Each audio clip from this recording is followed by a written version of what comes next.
We're live. Hey guys, it's me, Mates December Malcolm, and I'm with my good friend Tash of Sketchney, and this is our first chat on the Movie Magic and Gaming Gurus game. So, hello Tash. Hiya, you alright? Yeah, I'm alright. How about you? Yeah, just playing some. I've been playing Rogue Legacy Oh, nice. on PS4. It's kind of very. It looks retro in a way, like kind of platforming, kind of. But it's hard. It's a bit like Castlevania. Oh, nice. So, what exactly happens in it? You play this knight. Well, What happens is you play this knight, and you're supposed to go through this castle and find all these like diary pages and stuff like that. Yeah. But if you die, you literally die. Your character dies, and then what happens is the next time you start the game, you have to play the next heir in line of the family. Sounds interesting. But they have like disabilities. But the disabilities are used either against you or as special, like color blindness, and the whole screen is like black and white, or OCD. I don't know what OCD does, but if you have like ADHD, you move really fast and stuff like that. So it's fun, but it's hard. So it's a lot like the old games, but it's kind of like got some new ideas, like the air thing taken over. And so, do you go and get the pages again as that person? No, you once you've got those pages, diary entries, they're saved. That's it. So every time, because what happens as well is the castle changes each time. Oh. So it's a different layout, so you can't like memorize where everything is. The only thing you can is if there's a special thing that you can unlock where you can lock down the castle. If you like a certain castle's layout, but you've died, you can lock down that castle. Sounds quite interesting. Yeah, I mean it's like I say, I think it's by one of these indie companies, the kind of. Was it on the PSN or was it one you like just bought? No, it's a PSN. It's one that you have to pay for, but. Was it expensive? Because I'm on PlayStation Plus, they've got on double discount at the moment. So. Oh, well, I'll have to have a look. It's like $3.99. So. Oh, I'll have to have a look because it sounds quite interesting in a weird way, Sounds like playing. It sounds like again with the PlayStation 4 where you're playing a retro game. Situation on a new platform, which isn't bad. But the problem with PlayStation 4 is they need to get some real games onto the PlayStation Plus. Yeah, I think you can play it on PlayStation 3 as well, but I got it because I don't think I'd heard of it. I only got it because I saw somebody playing it online. So. And now I'm probably only going to get because you mentioned it. So. Yeah, exactly. Word spreads. I showed it to my mate Donna, and she was playing it because we had a gaming session last night, and she was like, "Oh, so she ended up playing it, and she was like over and over again, and it gets a little annoying because obviously you keep dying and stuff. But then it takes me back to the old games that were difficult that you would keep dying. It's funny you say it because when you think about the old games and you think about how you could get all the way to the end, and then. You'd die right on that last bit, and you'd have to redo it all over again. Yeah. And no save points. Especially when you play things like the Silver Surfer and stuff, which was a horrendous game. Yeah. Right, which I think the Angry Video Game Nerd did, Cinemassacre, a video of. It's really, really hard. So you're like, oh, if I got past this stage, it was by luck, it wasn't skill. Come on, and then you die. And you're like... But at the same time, I believe that made better gamers to a big degree. Because you had that one chance. It's like when you used to play games on, like, the PlayStation as well as obviously older consoles and stuff, you'd be playing it and you wouldn't have none of this health bar going back up, rejuvenating. You'd have like Yeah. that much life left for like half an hour to an hour until you picked up a medipack or something, and you'd be so Yeah. scared of it, of it not lasting, you dying. So Yeah. you constantly be careful. Now you can just run up, shoot, and then hide round the corner, heal up, and then do it again. Yeah. Oh god, when I think of like the original Mario and stuff, and you would only have say 4 lives or something, and if you got to say the castle, the fourth one in the world, you'd had like Bowser shooting fireballs at you and everything, and it was so much more difficult to jump over some of that stuff, and as it got further in the game, it got harder and harder, and like you say, you die, and it would be like, oh. And there was no coming back from that. There was no saves. There was no. This is the funny thing about things. It's like Mario, like you said about Mario, for instance. You'd be lucky to get another life. Yeah. It was very sparse, and you had to really work for it and hit like maybe a mystery block in order to get one. Yeah. Yeah. Like you'd be hitting it, and then all of a sudden you'd see a life, and you'd need to get it. And now it's just so easy to just run through a game and be careful. Gaming is still great, but it's taken a lot away from what gaming was. Because gaming was like, in my view, it was one of those things where you had a passion for it, and you worked hard, and you'd keep playing it. You'd die, and you'd be like, and you'd have to keep playing it. And it got you addicted because you knew you had to beat that game. Even though that game might only have 3 or 4 levels compared to now, it was a lot harder because you had to really work for it. It tested your brain, something that games now mostly don't really do. Exactly. Well, now, I mean, what is it? If you just find a wall, your health rejuvenates or something. I mean, I get that time had to change, because some games got silly with the whole health pack thing. Yeah. But the thing is with the old games as well is when you went to an arcade, if you then went to an arcade and played a game, you didn't feel as cheated because it was just as hard in the arcade as it was playing it on the home consoles. Whereas now, they're a lot more, Talking about arcades, do you remember the Simpsons game? Oh, yeah. Do you remember how hard it was? That was impossible. I got lost so much money on that. Cause I tell you, it's one of my most fondest memories of going to Clacton, which is a place in the UK, by the way. It's like a seaside place, in case people don't know. And I remember going in this arcade place because we don't call it an arcade, do we? No, it's Don't we call it like the amusements with the other things? Yeah, it was always like amusements with the coin machines and stuff like that. Yeah. I thought so. I was like, I'm sure it was called the amusements for us, even though that's a bit weird when you think about it. I guess it's because it's something that we get amused by, I guess. Well, that was what was written on the banner, but I think it was called like Amusement Arcade or something. Yeah, something like that. Anyway, right. I remember going in there, and I remember there was this big machine, and it was the Simpsons, right? And you could choose who you could beat, and there could be 4 players. Yeah. And you could be Homer, Maggie, Marge, Bart, I think. Bart, or Lisa. And I think Lisa had a saxophone attack. Yeah. And Bart used his skateboard. He used his skateboard, yeah. And I just remember things like Krusty the Clown, balloons and stuff, and these people jumping down, and you're fighting them, and it was so hard. I used to play it continuously and still die. And I always was really like, I'm going to beat this one day, and I never did. You never did. I never did. I didn't get that far at all because I kept starting playing it, and then you die, and didn't have enough money or whatever. So, but you never got through it. I never got through it. Never. And to this day, I still want to beat that game. And I think I was like 10 at the time. What's that?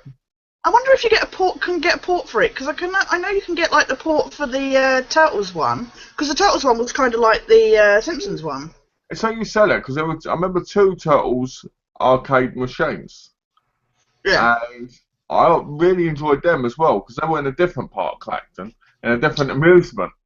Oh, really? Yeah. Yeah, and I remember you'd be running along and all this, and it was just so cool and so exciting, and it was like, oh, I'm playing the actual show. Yeah. And it was, and you weren't, but you felt like you were because it was that time where you're so much more innocent as a kid, but you never see the uh, the rubbish of like graphics, like the Yeah. story. But it doesn't matter that because it's still an awesome thing because it's like I don't know what to say about it. It's like a big, massive childhood amazing moment when you can get to play a game like that because But you can hear them talking, and it's because of you're controlling them, kind of thing, or something. yeah, exactly. I'm a Teenage Mutant Ninja Turtle. I'm controlling. I'm killing the bad guys. Oh, look, I'm gonna get Shredder. You know, Yeah. it's like. I'm using Donatello's bow. I'm using the sword, katana or something. And I honestly don't think there's been a great Teenage Mutant Ninja Turtles game since.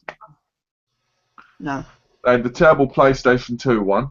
Had the terrible PlayStation 3 one, I think. Yeah. And I'm surprised they didn't bring one out for the movie, but came out recently. Yeah, I'm surprised they didn't have a movie tie-in. They did. They did have a movie tie-in. Did they? Yeah. It was awful and glitched, and I think it was a movie tie-in. I remember playing it. It was an up-to-date Turtles one. I'm pretty sure it was. What you talking about? Are you talking about now? It was on the PlayStation 3. Oh. I only played the demo. I think that's how I found out about the movie. I'm pretty sure that's how. Because it advertised it or something. I could be wrong, but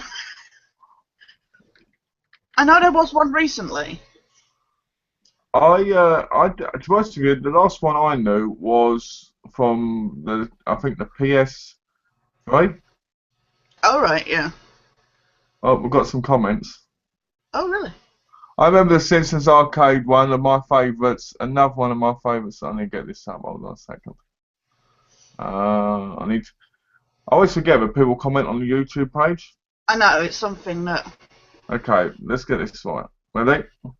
I remember the Simpsons arcade, one of my favourites. Another one of my favourites was the X-Men arcade, which was 6-player. Do you remember that? I never played the X-Men one. Oh, the X-Men one was so fun. Like, I remember being Cyclops and he'd shoot the ray out of his eyes, and you'd keep doing it over and over again. Like, you'd be spamming it, basically, just so that you can keep winning. And it was one of those games that you wanted to be all the X-Men together. You know, Yeah. but I was one of those kids that I was always on my own. So I could never have all the X-Men, right? Exactly, yeah. And you'd see these other kids and they'd have all these friends and they'll be playing. I'd be like, but I want Wolverine, I want Cyclops, I want them all on the screen at the same time, right? Yeah. Never happened. But it was an awesome game. You really missed out by not playing it, you know? Yeah. Awesome game. Yeah, I played, like I say, I did play Simpsons and I did play. We didn't. The thing is my parents, when we went away on holiday, and if we did go to the amusements, we didn't get, because my mum liked to play the driving games, so she would go play the driving games that were always in their own section, kind of thing, and then the ones I wanted to play or that were separate, and we didn't really get given much money to go play them, kind of thing. So really the ones I played were always like the Turtles and the Simpsons, because they were the big names at the time, and being a big fan of them. And I didn't really know X-Men at the time, so it wasn't one that I would have necessarily thought to check out. I knew it on the Nintendo system, but I didn't know it enough to play to spend money in the arcade on it. But did it have like the people, like when you saw, that was the thing playing the Turtles and the Simpsons ones for me, is that I was on my own or kind of thing, and you'd be playing one character and you'd want to play the other ones as well, to help yourself out. Well, hello Kelly.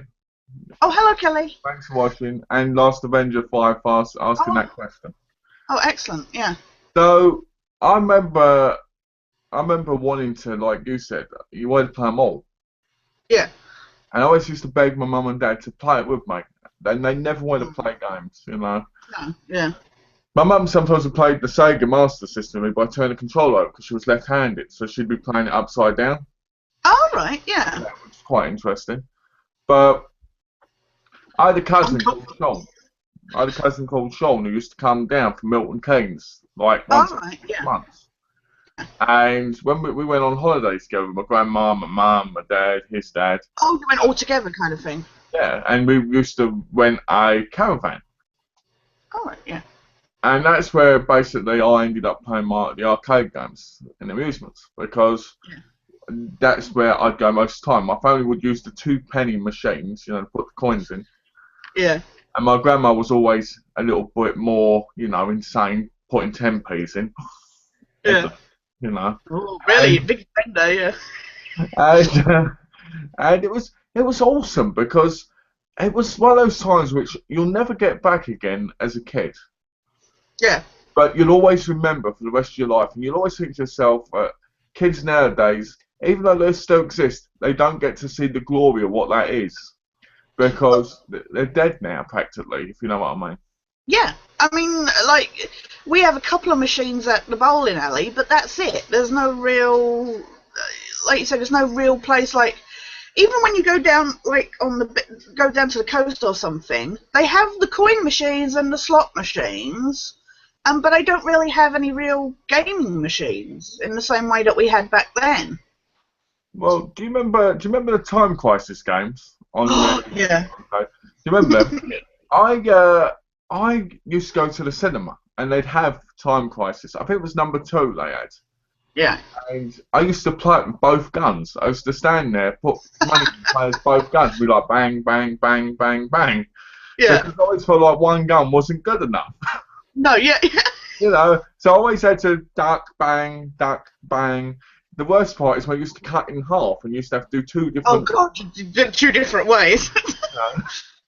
And it was awesome, eh? You used to have to press down on like the On the pedal thing pedal. to duck. Yeah. I don't know what else to call it other than a pedal thing. How sad's that? No. That's all I can think to call it. It was just this. That's what it It felt was like. this metal sheet that you just like. Yeah. And I used to love that. I used to love going bang, bang, bang, bang, bang. But I can't play a game like that without thinking of Canary Wolf on the Sega Master System. Oh yeah. I remember that game like anything. Did you ever play that game? I don't think I ever got to play Canary Wolf. It was one of those games which I picked up when I was on holiday. All And right, yeah. remember I told you about that game shop? Oh yeah. We went in there and my mum said to me, "You've got a choice. You can pick a game you want to get." And luckily, my mum used to say it to me quite a lot. And what people forget, this is before the era of eBay and Amazon and stuff Yeah. like that. So when you Yeah. find something, you actually appreciate it a lot more, Yeah. right? It was like, I'm sure you know what I'm talking about when I say, for instance, you'd see a film or you'd see a game, and you'd be like, "This is the golden game I've been looking for. Yeah. I can't believe I've got this one opportunity to find it. Yeah. I'm never going to find it again." That was obviously before eBay. Now you can find anything on there. Well, yeah. But you're like, wow. And I remember picking up Canary Wolf because I'd played the arcade machine of it Yeah. before. And there was like this really poor gun with it on the machine. Yeah. Before they made the games great, like Time Crisis and stuff. Yeah. And I remember picking You it didn't up. get to use the lights. Oh no, because that was on the Master System. They didn't really have a gun, did they? Because that was more the. The Master System had like this black gun which rarely hit the screen properly. Yeah. And you had to be right up close to the screen. Yeah. I remember that. And on Canary Wolf, you'd get these soldiers running along, we'd get them coming down on parachutes or firing grenades, and it was epic. It was like, I was at war, I was like Rambo, I was cooler, look at me, Mum, I'm doing it, look at me. Yeah. Right? And this game, that is still my favourite shooting game of all time. Yeah. You know, a lot of people go, "What about Time Crisis? What about House of the Dead?" and all this stuff. Nah, Yeah. you know, Canary Wolf. I'm sure it's Canary Wolf. Could be saying it wrong, but anyway, Canary Wolf. I could be thinking about the building. Yeah, it could just be making you like it could be canary something or wolf something or. I'm sure it had a wolf in it. I'm sure it had a wolf. I'm probably right. I probably just am a little Come on, bit. people in the comments, remind. Yeah, people know in the comments. Let me know if I'm right or not, because sometimes, we get wrong. It was like 16 years ago.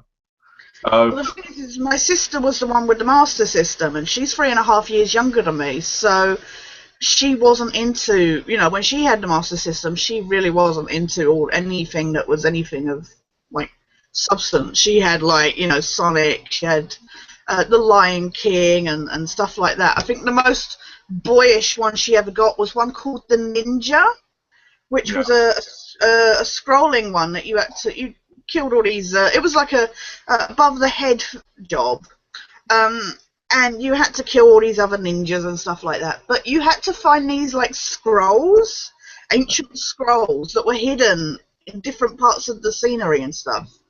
But the problem is she found most of them except for the last one, and she'd gotten to like the last world and that, and could not find the last scroll at all. So obviously she'd missed it somewhere along the line, and like you say, it's like it was that kind of game that you had to play all over again That was another thing about the retro games.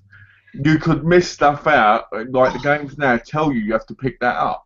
Yeah, you can't progress any further. Then you could go forward, go against the boss, and then realise that one thing was missing, and you'd have to restart from again. But you might not know for days. Yeah, exactly. But I know what you mean saying about the like finding gems, because like I say, when I had the Nintendo system, I was young, and my parents, if I ever got games, it was either at birthday or Christmas kind of thing. And I didn't. When I finally started getting like pocket money, unfortunately the Nintendo system was out. I think the SNES was out and stuff like that. So finding games was more and more difficult. And I remember we had this in our shopping centre. We had this area, like with market stalls kind of thing. They were these little shops kind of thing. And they had this open-fronted gaming shop. And it had this stand outside where it had some Nintendo games. And I was like, oh! And I think that's where I got, like, Bionic Commando and stuff. And I remember playing Bionic Commando the first time. And I was just like, the fact that I had missed playing it until I'd managed to buy this with my pocket money was insane. It was just like, this game is amazing. Well, it's to say that it's like me with the game Ninja. I was obviously growing up. I was a big fan of ninja films because that's. Have you always been a fan of them? I have. I've watched ninja films since I was 4 years old, and to this day, I still watch them. Yeah. But sadly there isn't that many really, really good ones unless you go to old school Japan. Right, yeah. The black and white ones, and even they're not like the ones you see now or in the 80s. They're more slow, but more realistic, if you get what I mean. Yeah. And the fact that there's not all this over-the-top slashing and, anyway. Yeah. So, there was this game Ninja, and we went to the shop, and I'll tell you right now, Tash, there was this one thing I always remember about going to a game shop. Just like going to a video shop, it was that smell, that feel, and that excitement that was always in the air. You could just feel it. Yeah. And we went in there, and my mum went to me, oh, look, there's this game called Ninja. And I went, what? And I went, I need it. And I can't remember how much it was. But my mum. But you had to have that. It was Ninja, it was. I had to have it. It was Ninja. It was everything I'd ever dreamed of. And to be honest with you, when you put it in the machine, it's so weird because you're not playing a ninja, you're playing more of a samurai slash ninja. Oh, right, yeah. What I mean by that is you're dressed in like samurai clothes, and yeah, some people will say ninjas do dress that way when they're not dressed as a ninja, which is, yeah, I agree. But you're going against ninjas, so it's probably got to do with that, right? Yeah. The game would only take 5 to 10 minutes to complete if you played it properly. Oh, right, yeah. I never got that way until about 2 years later. But the strangest thing about the game was always the fact that you always went against like this walking lion person with a what's it called? With a waistcoat on. Yeah. It would be a different colour. swinging something, like we'd be going random. I used to think to myself, hold on, I'm going against ninjas, I'm going against these samurai people that jump out, and now I'm going against a walking lion person. What's going on? Yeah. You know, and I played it again recently on an emulator. Yeah. And you know, it's not the same. No. You know, you want to play it, and it's a great way to do it, but it's not the same way as playing the controller by pressing the buttons. Yeah. Because I kept dying on the keyboard, but in the game now, I can play it on the buttons and not die because it's so simple now. But at the time, I didn't know they were going to jump out. I didn't know the rocks were going to turn into ninjas. I didn't know this. I was more naive, as you say. Yeah. Yeah. Another game like that was called Shinobi. Oh yeah, I remember Shinobi. And the game was hard, and I never completed it. And I remember loving the theme tune so much when it used to play, when you played Had it so driven in your head where you kept playing it, kind of thing. And it used to have to kind of duck in order to attack certain people. Oh right. And it was just such a beautiful game. And to this day, that's the only Shinobi game I really, really like. Yeah. You know? Well, the problem is with ninja games now, like you got Ninja Gaiden and stuff, and you're just basically smashing the buttons. That's all that game involves a lot of the time. It's just.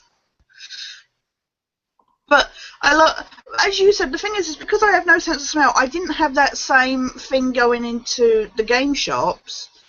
But the ability to see the boxes, to thumb through them or stuff, that cardboard, like you say, that, or like I say, the fact that you could see the fronts now if you go in a shop, there's so many of them, unless they're in like the top 10, you have to look on the binds, and the bind of a game means absolutely nothing to me. It's like I look through the PlayStation games and I'm like, that's called that. Well, I don't know what that means or something, or unless it's a sports one, I don't know what it is. But if you see the artwork, and let's face it, some of those old games had the most either boring or amazing artwork ever because they were all hand drawn or pixelated or whatever. That would be your association for the game. Well, it's funny you say that because I remember picking up just cartridges in stores. Oh yeah. And if they were cheap enough, I'd get my mum to buy them for me. So because I never got pocket money as a kid, my mum just bought me stuff. Right. Yeah. Which I was quite lucky with, to be honest. I ended up with pocket money later on. But my mum used to enjoy watching me play the video games, I guess. So she used to buy them. And I remember I'd go through the boxes, and sometimes you'd just get those loose cartridges that people got rid of the boxes. I used to always think, why would people get rid of the boxes? Why are they so stupid? You know? And I still think that right now with a lot of things, like why did they get rid of the VHS boxes? Why did they get rid of the slip covers off of movies, which are worth fortunes now for some people, which is stupid, but it happened. Yeah. Why would you do that? Why would you get rid of something that completes the package? Yeah. It'd be like me getting rid of my big Batman set and just keeping the digibooks of the. It's ridiculous. But anyway, so we just go through them. As long as you'd get a big, massive stack of them. Yeah. I'd be like, what's this? What's that? And you always had to check the cartridge to make sure the cartridge wasn't damaged. Oh yeah. And sometimes you never knew because there could be dust in it that destroyed it. Yeah, you could blow the shit out of those things, and they would still be something that had been driven so far in that blowing on them would have no effect whatsoever. The amount of times you'd be blowing on the cartridge and you put it in, it'd still have that effect where it would go. Yeah. You know, and you'd be like, out it comes, in it goes, still doing it. But at the same time, you'd appreciate the game more than you would by just putting in a disc now. Oh god, yeah. So I mean, if a disc just has a mark on it now, you just wipe it, and it's like. So you'd be playing. Anyway, I'd be in the shop with it. I'd go, oh, this sounds interesting. Got no idea what that's about. Got no idea what that's about, but I'll get that and I'll give that a go. But there was a Dracula game I remember playing on there, and you'd go through. I think you'd go through like a castle. And you'd be fighting these people. I can't remember it very well because I've only played it a few times, you know. Right, yeah. Another game that was great was, I think it was the Wonder Boy. All right. And it was so great because you could get on a skateboard and you'd be going, ooh, and you'd be jumping over things and stuff. It Yeah. was, oh, Golden Axe. Oh, Golden Axe is classic, yeah. Oh, I remember getting on the, I don't know what it was called. Do you remember what it was? But you used to can sit on and go about on. It was like, No, it was, yeah, I can't think. it looked like a massive turkey monster thing. Yeah, Oh, you know, on the system. So you'd be they sitting were like the there. chocobos from Final Fantasy or something, you know. Yeah, there you go.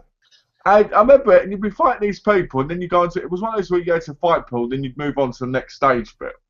Yeah. And there was two different ones, and I think I only ever played the first one. But the graphics on it were really impressive for the time. Yeah. I think that's what people don't appreciate now is what we had due to limitations. I mean, my God, I mean, the first time I played Mario 3, I was blown away because it was on the same console that I played the first Mario on, but it did so much more. I was just like, my mind, you got to bear in mind this, like, 10-year-old kid just like, there's this whole world, you know, sounds really silly now, but people take it for granted, you know, and the thing is then obviously the limitations, you had to wait obviously for time to progress. Yeah. Now it's not that thing where, you know, if the console comes out, people are like, oh, it must have these launch titles, it must have, you know, this, it must look this good and stuff like that, and it's like, yeah, but how many, even like the PS2 had to prove itself compared, you know, after what the PS1 did. But when the PS2 came in, that had some amazing titles, but it still took time to get in the flow kind of thing.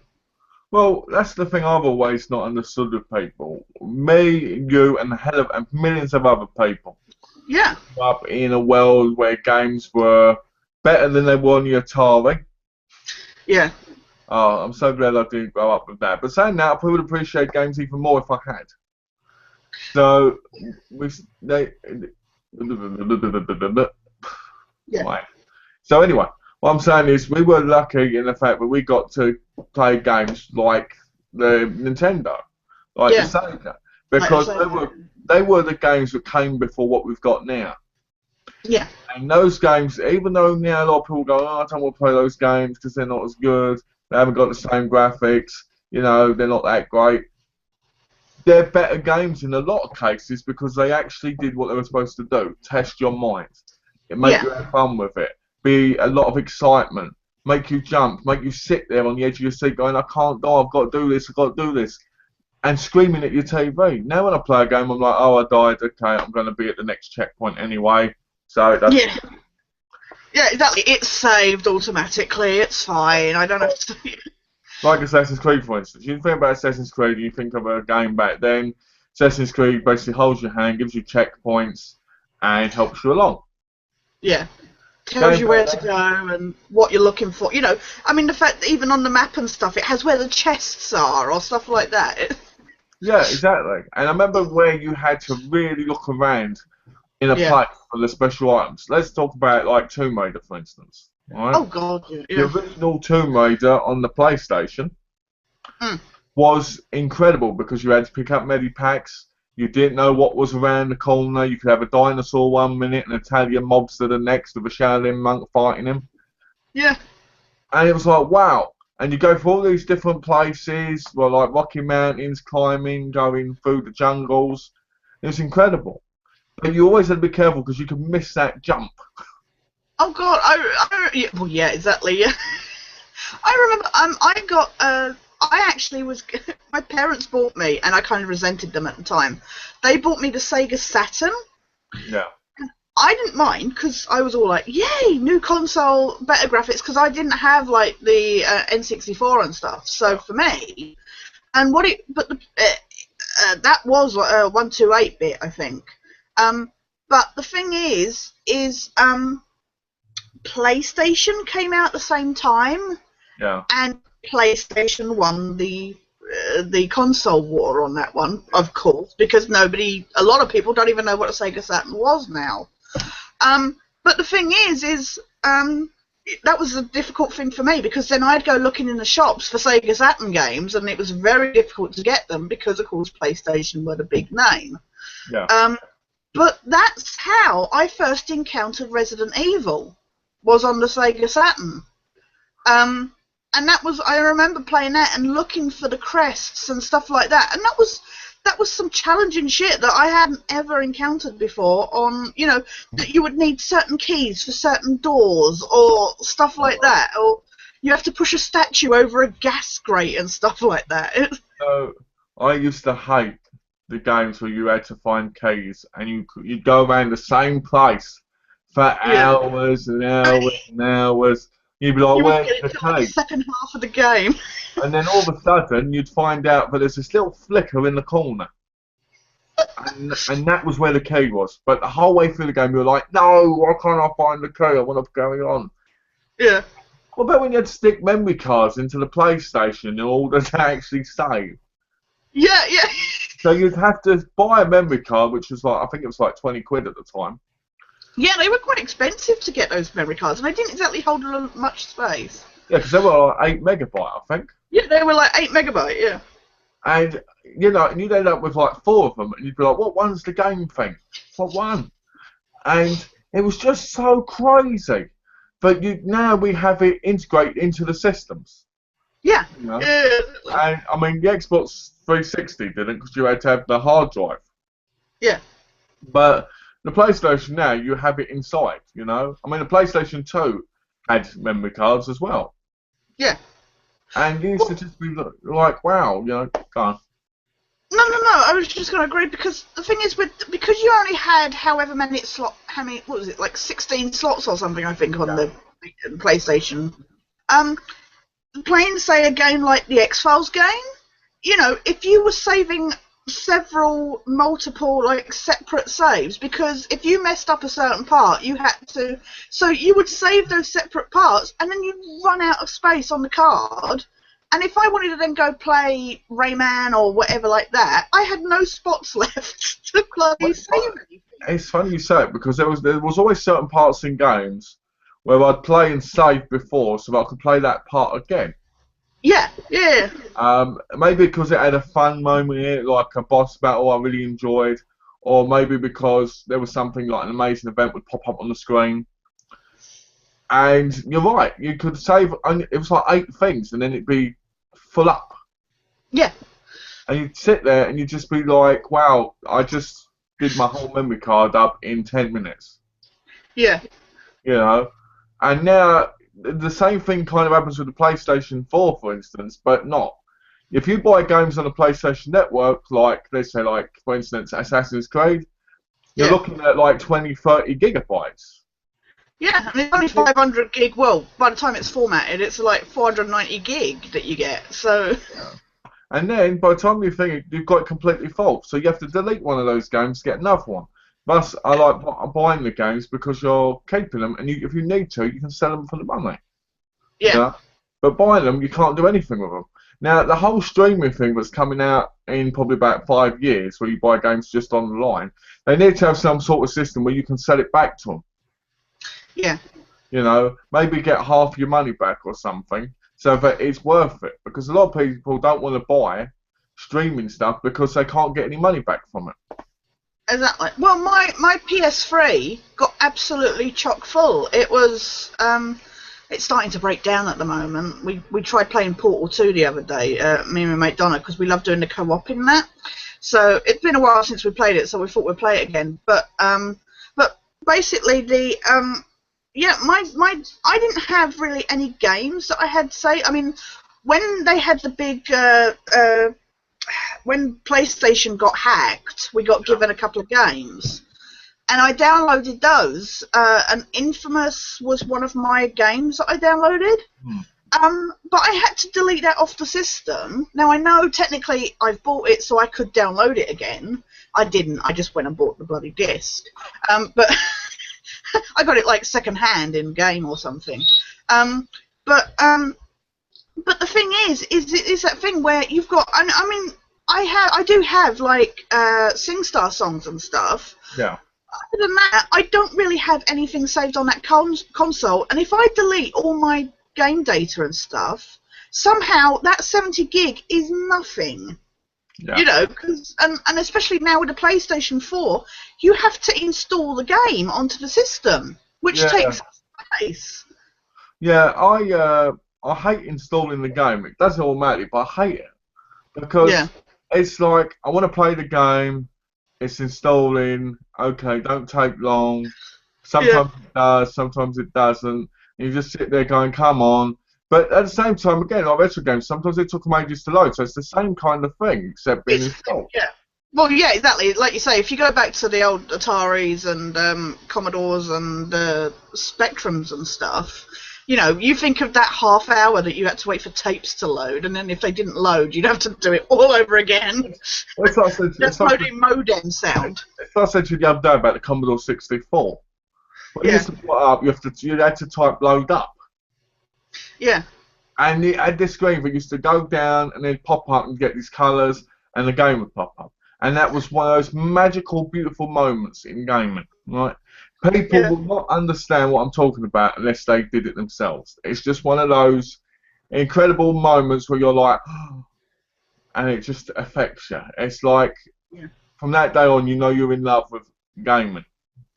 You know? Like I say, my dad picked up a Sinclair Spectrum second hand from like a car boot or something like that when he was, because he worked for the council next town over as a gardener. Yeah. And, you know, he'd have time where, you know, if he and his mate, because his mate would have to be the one that would drive the van and stuff like that. And, you know, he'd stop off at the local town and they'd have, like, the market stalls getting rid of a lot of second-hand stuff and that. And he got this Sinclair Spectrum. And, I mean, I was used to playing the NES at the time, so retro gaming for me was, I didn't care about lower graphics. You know, I had no issue with going backwards in graphics wise. But it was that thing where you would load the tape up, and like I say, some of those tapes were like half hour, and you would sit there watching all the different scratches and the modem sound and stuff, and you're sat there watching, and you know, there was a couple of games that he'd got with it, like the Olympics or something like that, and no matter what we did, it would not load. But that success, when you got a tape and you played it and it loaded, oh my god, that relief, just when the screen came up and it started playing the music and you're just like, oh, thank God. And, I mean, you could play that same game at another time and it wouldn't load. But when it did load, you were so happy. Just so weird, because gaming back then was a gamble, because of the cartridges, because of the tapes, because of what you had to load with. You had no idea if they were ever going to work unless they were sealed, and even then. Even then, you couldn't guarantee. And as soon as it would load, you'd be like, yes, you'd be jumping down there, you'd be like, oh, can't wait, gotta do it. Oh, it's amazing. I mean, I remember my mum, she used to buy for QVC, you know, the shopping network. Yeah. And they had this, you know, those controller type plug-in things, like 30 games. Oh, yeah. My mum bought me one of them, and it had like asteroids on it, and it had like this really cheap, badly done Aladdin game. Yeah. Which was nothing like the Nintendo one. Nothing like the Sega and Nintendo one. It was like these blocks that were flying on a carpet, avoiding things. Yeah. My sister had that on the Master System, the Master System version of Aladdin, but it was rubbish on the But I mean, the Aladdin on the NES and on the Master System was amazing. Oh yeah, It was incredible. It was amazing. You ran, you jumped, you flew, you did all sorts of different things. Yeah, and riding on the magic carpet and stuff was And it was just like the films. Yeah. You know, well, the Lion King one was a good one as well. You know, for a game adaptation. What one? The Lion King. Oh, because that was. I remember we saw it sounds really weird saying that kids were watching documentaries, but I remember at the time, just before my sister got it, because I think it came out on the it then went on to be on the Mega Drive as well. I can't remember. My sister didn't have the Mega Drive, so I only heard about stuff because I used to like looking up stuff about what games were coming out for which consoles and stuff. Yeah, at the time having Simba with the 4 legs. I remember it was a big deal in gaming to have a character walking on 4 legs and that they would animate it. And I remember them saying on this program about how complex it was to have a character where more than two limbs were moving at any time. But that was an amazing we're so now, you know, like with say like the Turtles and stuff, with the TV and movie tie-ins. Yeah. We get such bad ones now. I mean, we like you say, we're fortunate in a way that we missed the Atari because they had all those awful Halloween ports and stuff like that, didn't they? And of course E.T. is the infamous one, but the Halloween ones were awful. You got to look at Texas Chainsaw Massacre one, where you're just running around with what looks like to be not even a chainsaw. It looks like a plug or something. Yeah. You know, and you're supposed to be fighting these people and killing them by going through rooms, and it's so badly done. But at the same time, you got to imagine at the time people loved that. Oh yeah. But it did crack me up with stuff like Elm Street and that. You know, like you were saying with that other game about the random stuff you would have to kill. Yeah. And some of those horror knockoffs would have the most random things that you would have to kill. You know. Well, I remember the Nightmare on Elm Street game on the Nintendo where you had to pick up his bones everywhere, and you'd go from dream sequences to non-dream sequences. But in the dream sequences, you were invincible to a degree, and in the non, you'd die instantly. And it was just like, what? And the game never really had Freddy Krueger in it, and his glove. Yeah, no, and his glove, yeah. And you get to the end, and you just be like, was that it? Yeah. But it's like I've always said to people don't realise a lot of the time. We do now, but back then, we never knew games were going to look better than they were. Yeah, exactly. I'm sure when the Atari first came out, people were like, oh, you know, this game is amazing. Well, it was that idea of having something in your home as well. Well, the thing is with the whole game thing, you look at the old systems, I mean very old systems, they're so big and clunky. Yeah. And they look absolute hype. They look like radios, they look like alarm systems. Well, you would think like you're saying about the Commodore having to have that monitor and stuff like that. I can't remember what one it was, but there was one that had a telephone on it. Oh, really? Yeah. I can't remember what one it was, but there was one. It had a telephone. It had like numbers as well, where you press the button and you're like, hello. Yeah. You know. But I remember. I mean, the games are just so amazing. I was looking up earlier list of games like Sega Master System and that. I never realised there were so many. Yeah. Yeah, that's the thing. You don't realise, you know, even the amount of NES ones there were. It was insane. Like, I was looking up the PlayStation ones as well. And I found Dino Crisis on there. I found it came out in 1999, I think. Really? 2000, yeah. That long ago. It don't feel like it. It's weird that I've always said, though, it's weird when you say some of these consoles and you say, oh, this game was out in 2000. Now, it sounds really silly, but that doesn't sound that long ago. It's easy to forget we're in, like, 2014 kind of thing. Yeah. But, if you say 2000, it's like, oh, I remember, you know, I mean, I remember, like, Titanic coming out in 97 and stuff like that. I remember X-Files and stuff like that. But when you say 2000 or 1999, does not sound that long ago. And yet when you look at the graphics and stuff, you look back on that stuff, you're like, actually, we've come a long, long way in that long time kind of thing. Well, it's like people say, you know, I mean, where are we going to be in 20 years' time? Oh, God. Well, with all the Oculus Rift and now Project Morpheus coming out for PlayStation and that. I've always believed that we'd get to a point where the characters would be real people moving about. Not that you're playing as a real person, but their graphics would be like real people moving. It would be literally, I mean, they have that motion capture, but instead of just having that cartoon, not cartoony, but you know what I mean, that animated look, it would be an actual... You know, like the old fighting games where they have these sprites of actual people, and you would see like that. It would be like that, having an actual person inside a game that you're controlling. Like, oh, what one was it? The Genesis, where it had like that real capture of Mortal Kombat? Was it Genesis? Yeah, I think it was. Yeah, like that. That's what it'd be like, but properly 3D and all this other stuff. Like, yeah, 3D. And you watch the movie, you'll be playing a game exactly the same with the same kind of people. Yeah. and it'll be beyond your mind. It'll blow your mind, but nobody will want to go back to the animated once that happens. Well, we've kind of got that in a way. I mean, like I say, PT, the Silent Hills playable teaser, the graphics on that hallway are so... I started playing it, and I felt a bit motion sick because it was so believable.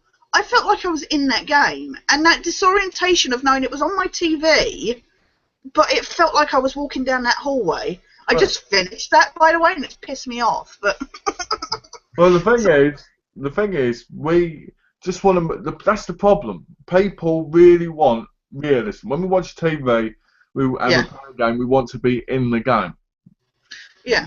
We don't want to wear a headset or anything where we're looking at it and it can make us brain dead or anything. We want to look at the screen and feel like we're walking in it.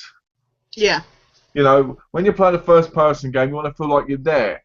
You don't always feel like you're there. But if it was more real, you would. Yeah. You know, exactly. like if you were playing, say like Call of Duty Modern Warfare, and you had to hold a real gun in real life, you know, like real game gun, and it moved the same as it did on the screen as you were moving along, it would feel more real and more like, you know. And we're getting to that point now where games are just going to end up with real people in them. I mean, just look at the capture. Look at how you've got Kevin Spacey in Call of Duty. Oh God, in Call of the Advanced Warfare one, that's exactly. It's like having him in it properly. Well, look at all these people. Look at Grand Theft Auto. The people in there are not characters that are designed. They're video captures of the people. Yeah, yeah, so exactly. You've got real people technically in the game from real faces, and it's an amazing, amazing achievement. It's difficult though, because I find it difficult personally. It's drawing that fine line, because for me, games are a form of escapism. You know, to be able to do something that I would not do in my everyday life. You know, like say killing people and stuff like that. A nice stress relieving kind of. You know, and it's that kind of thing where I look at what I'm saying is, you know, we have these people now that say, oh, gaming causes violence in people, or it causes people to go out and kill people and stuff like that. And it's like, me and my mate Donald were talking about this the other day, because we were chatting over PSN, and she was playing Assassin's Creed, and I was playing Thief, and we were both shouting at the TV, oh, die already, die, this, that, and the other. And we were like, we are complete, absolute pacifists. But, you know, I grew up with games, she grew up with games, you know, as you did, and we're not violent people. You know, we have anger, you know, stuff and this, but we're not going to go out and kill somebody, you know, kind of thing. Yeah. But the thing is now with things becoming more, you know, realistic and stuff, I'm feeling like it's less of escapism, and it feels like too real, if you know what I mean. Sometimes I like having that complete disjoint from reality kind of thing. Well, you know what they say, don't you? They say if games became more reality based, people would end up stuck in them all the time. Yeah. Well, I know some people have said with these Oculus Rift and that, people are spending time in them and that, and really struggling.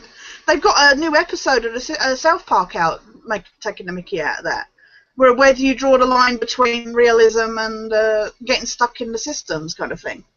Well, the problem is, we all want things to be more and more improved. Yeah. Oh yeah, don't get me wrong.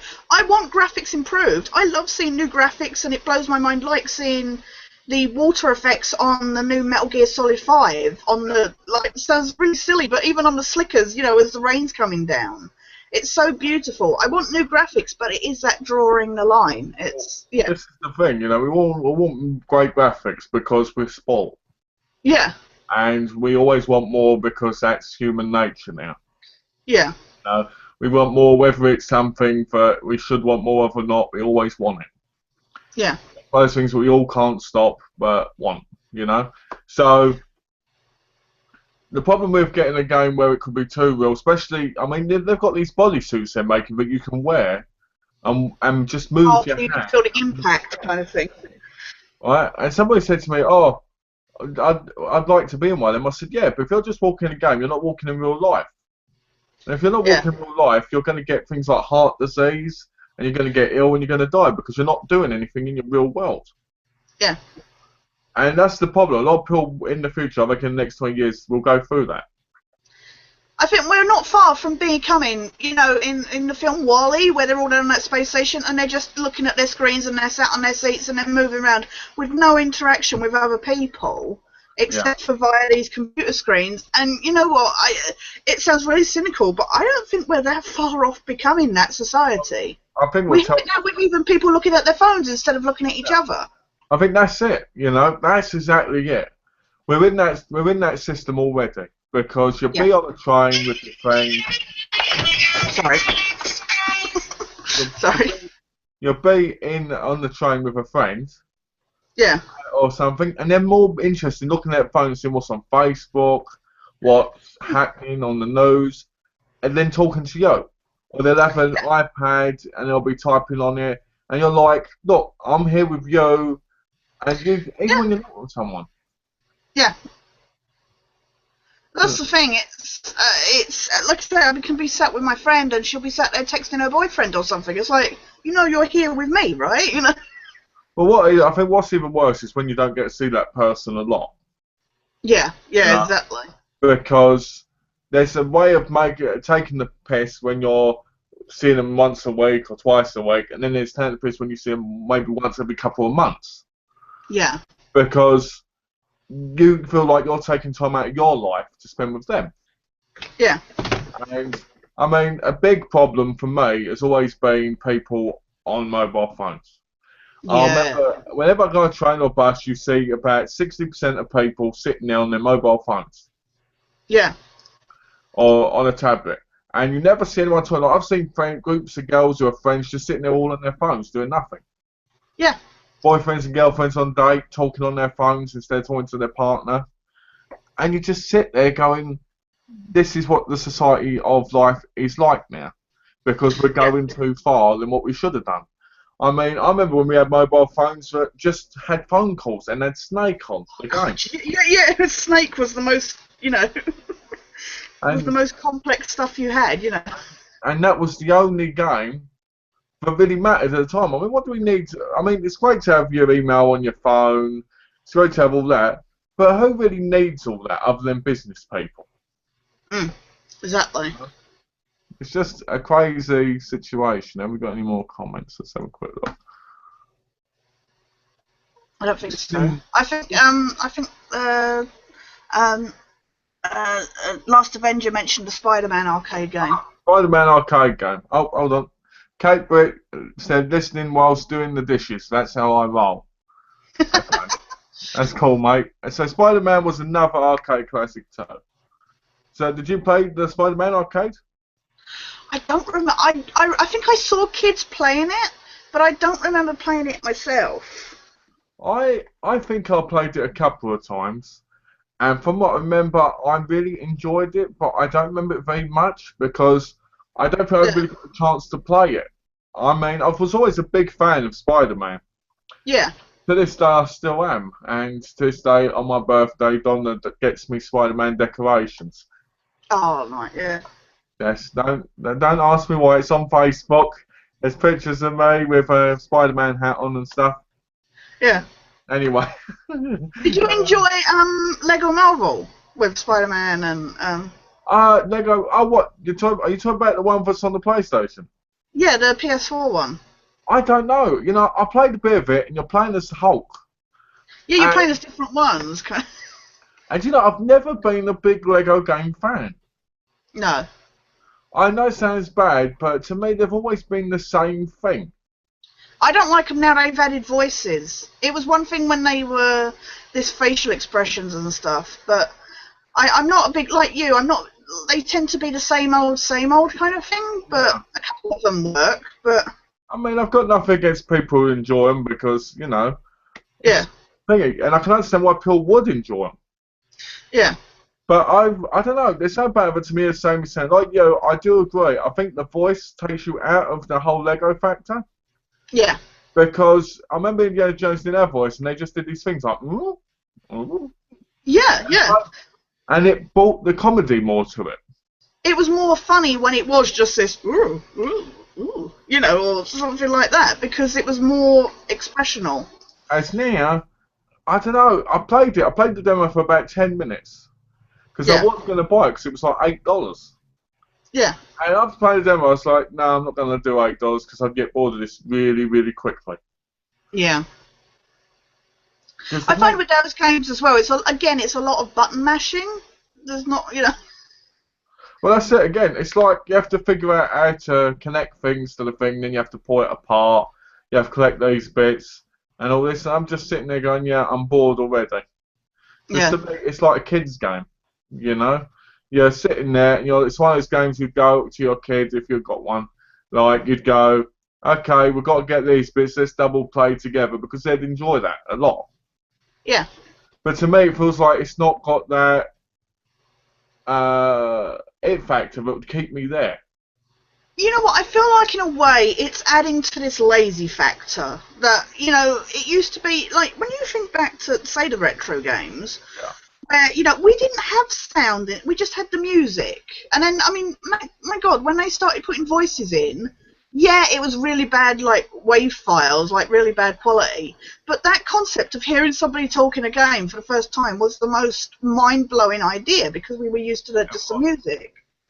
Well, But now, you know, and then when they first did the Lego things, it was good because it was funny and stuff like that. But now people want stuff to talk to them.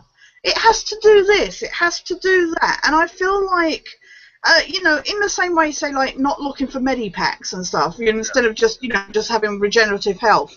It's that kind of thing now where instead of people having to watch the cutscenes and see the intonations and stuff of people, they want to be able to wander off or something and hear it on the, you know, the talking on the yeah. TV. And this is what, you know, I said to you the other day, much like, say, Metal Gear Solid is a storytelling game. And yet people moan about the cutscenes, and I would always watch every single one, and I would be like, well, if you don't like it, skip them. Oh, but then I missed the story. Well, watch it then, because then you get the story. Well, it's funny you say that because things like Assassin's Creed's cutscenes bore the Yeah. hell out of me. Not because I don't like them, but because Yeah. if you die, you have to repeat that same one again. Yeah. Oh, yeah. Can you not skip them? No. Donna's here. Donna here. Is Donna here? Hello, Hello, Donna. Donna. Lego was way better and much funnier before Tolkien. Hi, Donna, and we totally agree. Yeah. What's I gonna say? I've lost my train of thought. Anyway, Assassin's Creed. I like the talking in it. I like the cutscenes, but if you can't skip it, it just gets on your nerves over and over again. Oh, Because yeah. It's one thing watching it the first time. I don't even mind watching it like 4 times. It's just with Assassin's Creed, once you watch the cutscene once, you know where you are. Yeah. You know, and it's not very cinematic. It's just beautiful, especially the new one anyway. And it's Yeah. awesome. But other than that, it's hello. Donna says hello. So, we've got 7 viewers. But yeah, I never understand people wanting to skip Metal Gear Solid because even though it can go on a bit to some people, it's because Yeah. it's a storytelling cinematic game. Yeah. Exactly. If you've played the first one, you should know this by now. You know what I mean? Exactly. You know, the first one. Four had much longer cutscenes, but again, once you've watched them the first time, they're not something that get repeated over and over when you're playing the games. And like you say, you should know from the first one, if you've played the previous games, you should know by now that, you know, I mean, we're fortunate in those ones because there were more cutscenes as opposed to what we had in the first ones where it was just the two faces and the text that you had to read or something. Oh, I remember that. Do you know what I used to hate? I used to hate when you used to get the calls constantly. You'd remove the bell and you'd get a call and you'd be like, okay, and they'd talk for about 10 minutes, you'd move on, I've got another. Scanning through, yeah, just button. And you'd be like, I'm in a mission, stop calling me. Yeah. You know? Because you'd be moving about and all of a sudden, boop, boop, boop, boop, okay. A few more meters, boop, boop, boop, boop, okay. Boop, boop, boop, boop. There was times when people called me on it, but I just ignored them, I'm getting on with the mission. Yeah, exactly. Yeah. So bad. And so But I've got that problem with the Evil Within at the moment, like I say, because a boss battle will trigger, and you have to watch the same cinematic every time, and it will not let you skip. It seems to be hit and miss what ones it will let you skip, and it will not let you skip at all any of the boss battle intros. And I'm like, I've already seen this. I've died like 20 times now. I don't need to see this cinematic one more time at all. Well, it's like, I mean, going back to Metal Gear. Yeah, sorry, I just wanted to say quickly. No, it's a good point. It's a good point. And did you actually talk about that? Did you ever get past that boss? No. Okay, well, I guess by the time I get, I'll have to show you on the thing. It probably. Yeah. Anyway, so going back to Metal Gear. Yeah. So I remember starting the game, and the first one starts with this beautiful music. Yeah. And you get to that really, really grimy looking bit, and all you got to do is sneak by them and go up in the lift, right? Yeah. And then it's like, wow, this is going to be exciting. This is going to be mind-blowing. When he takes the thing off and he just goes... And he's got no face. He's got no face. He's just got two blurry eye bits. Yeah. And a little mouth bit, which would be improved in Twin Snakes on the GameCube later on. Yeah. Which is actually very, very rare and worth a lot of money now, which is weird, but... Oh, really? Yeah. Yeah, but the GameCube had some amazing graphics for its time. It did. I mean, the Resident Evil 4 looks incredible on it. The Resident Evil, you know the remake they did of the original game? Yeah. The graphics in that look better than some stuff that's out now. Yeah, that is weird, isn't it? But they are doing a HD version for Xbox and that now. Yeah. So I want to get a HD version of the GameCube version. Oh, nice. For PlayStation and Xbox. So I'm looking forward to that because I want to pick that up. Because I would definitely pick that up. Yeah. But you were saying, sorry about the Metal Gear and that. Oh, that's alright. Anyway, so I remember playing Metal Gear Solid, and you get the phone calls, be like, okay, and then you get all these cutscenes. And one of the problems I had with the phone calls was they weren't called. What were they called? They weren't called phone calls. Intercom, kind of, because you had Otacon stuff. It was over his headset, kind of. It was an intercom / nano machine kind of phone thing, wasn't it? Yeah. Yeah, whatever. I don't need to be technical. We all know what I'm talking about. Yeah, no. Although I would like to see Snake carrying around this dial phone, you know. Imagine it doing a mission in a suit with a flip phone going, hello? Yeah. Snake. Hello, Motor? Solid Snake. Could you... But I used to love... If you were dead, just his phone lying there, Snake! You know? I used to love that. And then at the end, someone just stamps on the phone. Yeah. I used to love that bit. You know when you're starting to go, Snake? Snake? Yeah. Ah! Yeah. I used to love that. But when anyway, I died in Metal Gear 5 the other day, I was like, and it didn't happen, and I was like, Snake? Oh, this is the thing. I like the new game, but I don't. There's some changes I don't like about it already. Yeah. Not having Otacon and stuff like that. Yeah. You know, but they're saying that I'm not. It's set before Octagon, I think. It's set back. Yeah, it's set before that time, so. So it's Big Boss again, I think. Yeah. But if you look at the trailer, he's got demon horns in his head. And he has these abilities like flames and everything in his hands, and you're like, really? Yeah, it's like he didn't have these in the previous games that are supposed to set after this point. So I'm looking forward to seeing if any of that's actually true. Yeah. Because sometimes they do things that kind of make go, huh? And then they don't happen. You know? Yeah. A lot like the villains. You remember in the first one, they go, huh? Yeah. Oh, I love it. I used to love that when you used to just make going, huh? Yeah, but even up to 4, you still had that I mean, they have the exclamation points in 5, but they're not doing that sound, you know, and that is a trademark of that franchise. So it makes me sad that they've gotten rid of that because they even had it in 4. Well, I have to admit, I know it's going to sound bad, but I actually like the linear areas in the Metal Gear Solid games. I like where you knew where you were going. In the new one, it feels more like it's open world, and that's good. But at the same time, it feels very different. Yeah, It's such a big change from what we're used to. I mean, even Metal Gear Rising with annoying Raiden was still a linear kind of. That wasn't as open world as say this one is in just this one area. I didn't like Metal Gear Rising, but no, I played that, and I played it for 10 minutes, and I turned it off, and I threw the disc in the bin. Literally. I didn't like it. I got annoyed with it. You run about with a soul doing the same old stuff. And yeah, you could play that in Ninja Gaiden. And people, that was a lot better. And people go, oh, but you can slice through walls and stuff. Cool. After 10, 20 minutes, it gets very, very old. Yeah.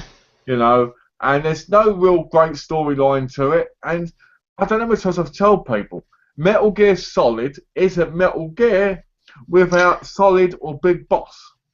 Yeah. It does well, nobody liked Raiden when he was in it. It's like, I can't believe they based the whole game on him. It was like, a lot of people at the time went nuts. Yeah. Because they went, why are we playing as a character that's gay and doing all this? Yeah. And I was like, he's not gay, he's got a girlfriend called Rose. He's got a girlfriend, yeah. But people were going, he's gay with that long white hair and all this, and he had that real feminine look to him. And but he had that Dante out of Devil May Cry look, didn't he? He did. And I always said to him, because people were like, you've got Raiden, who's the pretty boy, and then you've got Snake, who's like that tough guy. Like the rough manly man. Rough guy who could easily just kill someone without thinking about it. So Raiden looks like he's going to go, would you like to have a tea party with me? Yeah. So you're sitting there, and I mean, I liked playing as Raiden, sure. Yeah. Right, I didn't like the character that much, but I enjoyed the game. Yeah. But I always wanted to be Snake, because Snake is Metal Gear Solid. Yeah. It's like Metal Gear Solid 5. Kiefer Sutherland is doing the voice now of Solid Snake. That annoyed me. I couldn't believe David Hayter wasn't the voice. I was like, how can you not have David Hayter in a bloody Metal Gear? I was like, David Hayter's like bloody Doug Bradley from Hellraiser. Well, but in Nightmare on Elm Street, you have to have that voice. But they haven't. And it's so distracting. I found it, I was going to do it because I want to do a review of that game, as a fan of the previous games. And, like I say, my first reaction when I heard Kiefer Sutherland was like, because all of a sudden I feel like he's got that same kind of gravel and that, but I'm distracted by the fact that it's Kiefer Sutherland. It's like playing a bloody 24 game or something,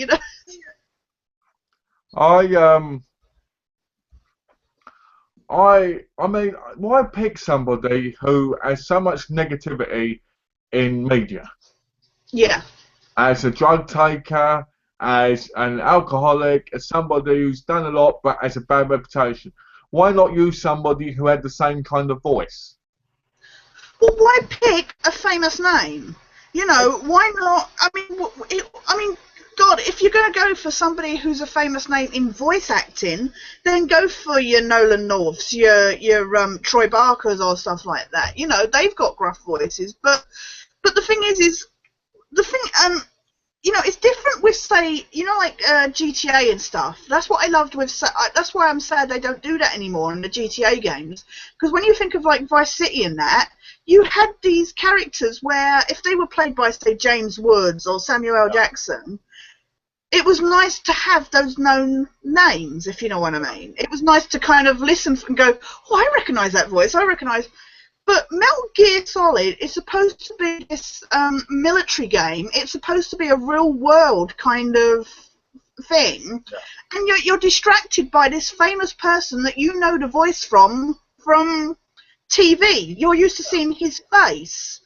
Whereas David Hayter, we didn't know him from anything else. He's not one of these people you see on screen and you get used to hearing their voices and seeing their faces.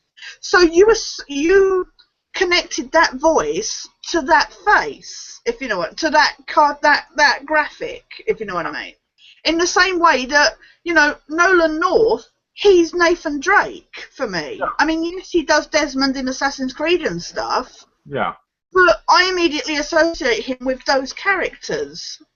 Well, I've looked up a picture of him and stuff, but I'm just saying, but Kiefer Sutherland, you immediately see his face. You can't help it. You just see him in Lost Boys and 24 and all that stuff. Well, that's the thing. I mean, like you said, you look at people like the guy who does Nathan Drake, Yeah. and you know what he's doing, you know who he is, and at the same time, it's a wonderful, amazing character. Yeah. Well, because you don't know him from anything else, kind of Yeah, thing. exactly. Yeah. And I remember playing Assassin's Creed and going, that's Desmond. Yeah. Yeah. Yeah. And going to Desmond, it's Nathan Drake. Yeah. And Yeah. it's There was a bit. The first time I played Assassin's Creed, I was like, wait, that's Nathan Drake. It's amazing when you see, well, it's amazing when you see that. I've lost the video, so I was just trying to look on YouTube to see if there's any more comments. All right. Yeah. Where are we? Oh, there it is. So yeah, it's just one of those things which is just amazing and incredible to have these people, because you don't realise it until you notice them in something else. Yeah.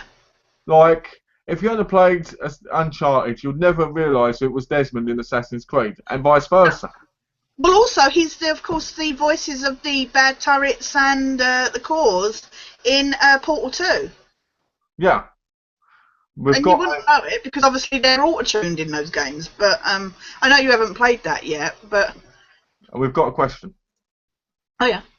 The question is, did you two watch Games Master back in the day on Channel 4? What a classic show.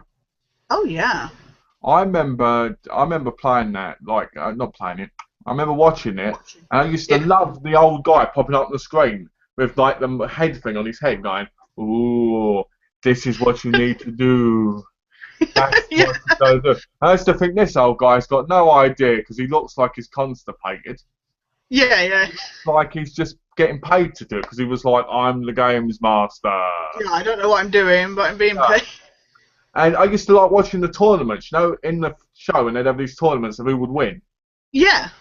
That was so much fun. That's a good question, Last Avenger. Awesome show. It was, well, again, even with stuff like that, and that's something they don't have now, is shows based on video games, in the same way, you know, like documenting what new releases are, and because everything's internet-based now, we don't have those, like, the pros and cons, because we have to end up watching YouTube videos, like telling us, you know, to get an idea of what games are good and stuff. They don't do maybe I'm just missing it, but I don't think I've seen a show based on what new releases and stuff for decades. I remember some game shows being on, and they used to be on, if it was on Channel 3, it used to be on like 3 o'clock in the morning. Yeah, yeah, yeah. Why would this be on at 3 o'clock in the morning when no one who watches it is going to be awake? Yeah.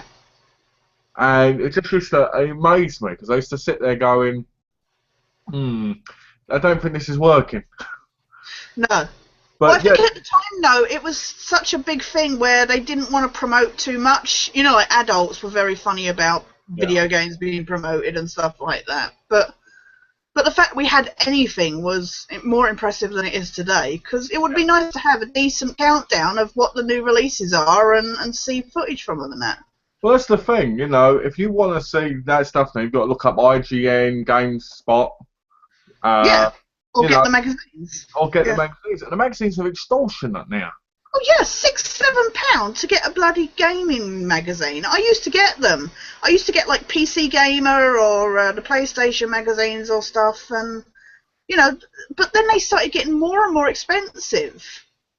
I remember my dad, he used to work for, like, W.H. Smith's and John Menzies, you know, as a driver, delivering the stuff. Yeah. And he used to get discounts, so he used to always pick me up the PlayStation magazine. Yeah. And for him, it was like £2, you know, at the time. And now, I'm like, but there's nothing in them that you can't find online.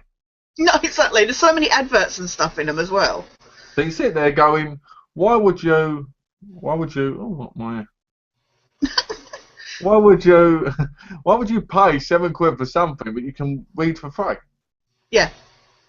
Well, I've gotten because Donna's husband gets the magazines, so she's given me some of his back issues, and I'll read through them, and I'm like, there's not much in here that, you know, if you're paying £7 or whatever for a magazine, there's not much in here that you couldn't look up easily for free on the internet.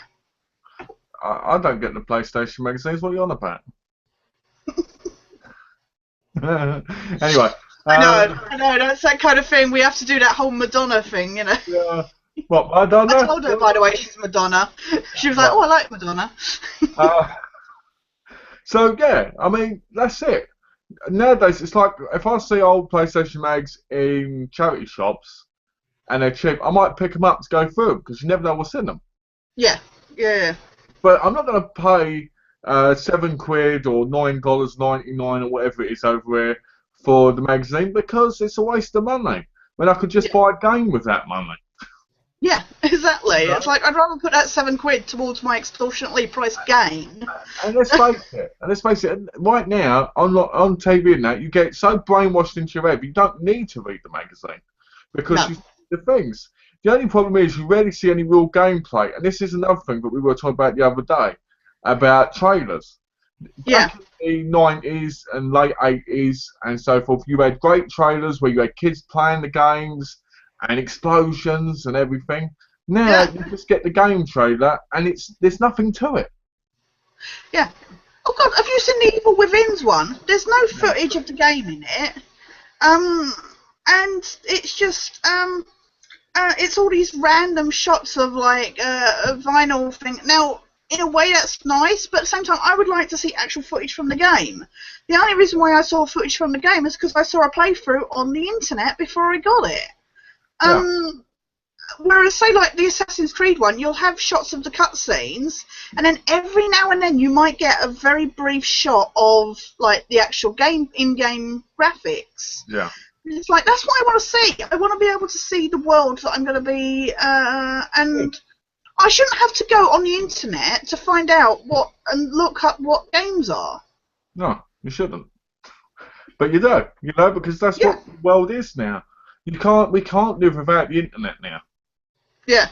We just can't. Well, like you say, the trailers and that. I mean, even like when you think back to the old GTA trailers and stuff like that, there was something about them that made you want to go buy that game.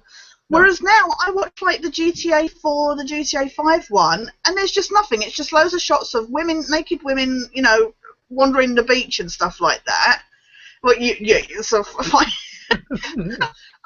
But there's nothing, like you say, like Free and Vice City and that, they had the rocket launcher shots and stuff like that, whereas now it's like, yeah, look at the gang, look at the costumes you can get and stuff like that, and there's just nothing in the trailers now. It's very rare to get game trailers on unless they're really, like, I remember the Bioshock Infinite and stuff like that ones, but there was nothing. All you had with the Bioshock Infinite ones was the shot of you going on the rail line and stuff like that. And it's like, okay.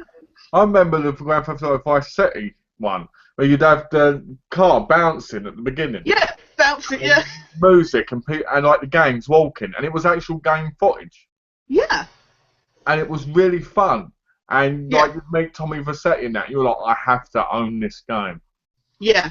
Yeah, exactly. As now, I watched the Assassin's Creed trailer, and a lot of times you get this live action kind of thing. Yeah. And it's great, but you want to see the gameplay. You want to see what you get yourself into. I wanted to see my character. I watched that trailer, and I'm like, I don't know who my character is or anything. Well, one of the things I don't like about the new Assassin's Creed is the counter system. There isn't one. If there is, I haven't found it. And you just end up hacking and slashing away at enemies. So when you're trying to defend somebody and there's 4 people, they're attacking that person while you're trying to defend them. Yeah. Because you can't counter and kill. Now, I think it should be something you can do all the time because it's too easy. But it should be one of those things, if you tap a button quickly enough, you could. Yeah. You should be able to do a certain move or some, like a combo kind of thing that would trigger a defensive kind of move, kind of thing. I'm like we've said, we've played games for years and years and years. And as much as we like change, at the same time, there's always that nostalgia. Yeah. Like the other day when I was thinking about buying a Commodore 64 again. Yeah. I'm still planning to do it. I don't think I know it sounds so. I told Donna, by the way. Oh, you did? Yeah. And I told her, and I said to her, she just looked at me like, why? Why would you want something that's 30 years old? And yeah. because it's awesome. Yeah. And it's one of those things where I could just play for hours and I wouldn't have to worry about it. What's that? Oh, Donna says, I love the first GTA games. Do you remember them and did you like them with the tiny cars and street fights? Oh, do you mean like the overhead ones that before they become 3D? They were excellent. There was because I think my first experience with like GTA was because originally I played Carmageddon on the Oh, yeah. PC. Well, I tried playing it, except our PC was not very good and it kept crashing, so it couldn't deal with it. But I got a taste, and I heard that the original GTAs were like that. It was that same kind of thing Yeah. where you were running people over. So I was like, and like I say, I grew up with my mum being a huge fan of driving games, boring racing, like the Sega. And I had, like I say, when I had the Sega Saturn, I had Sega Rally Championship and stuff, So to have a game where there was something other than just going around a bloody circuit all the time, it was nice to do that driving, but then have that issue, do something. And again, it is that escapism where you're running down people and enjoying it that you wouldn't do in real life, kind of thing. Well, it's funny because the first Grand Theft Auto I ever had was #1. Yeah. And then I had GTA London and GTA 2. Oh, yeah. And I remember playing the games, I remember thinking to myself, the character in this walks like he's got serious problems with his backside. Because he just have that weird walk. You know what I'm talking about, right? Yeah, they put it in Driver as well. Yeah. You get the shooting, and the shooting would be like that little dot would go boom, Yeah, boom, that little. and you drive the car, and you'd be chased, and you'd have to get into one of those car repair places to get sprayed. Yeah. And I remember going up to the phones, he'd be like, as you were reading the thing. Yeah. And you could choose, I think it was one of 3 people. I think one was called Bubba. Yes, I can't remember the names, but. I thought there was one called Bubba. I think there was 3 people. It was either 3 or 4 people.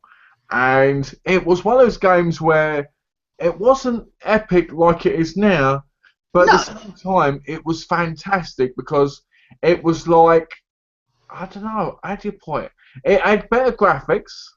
Mm. It felt like you were driving around a real place, even though it was like an early version. Yeah. And it just was so exciting.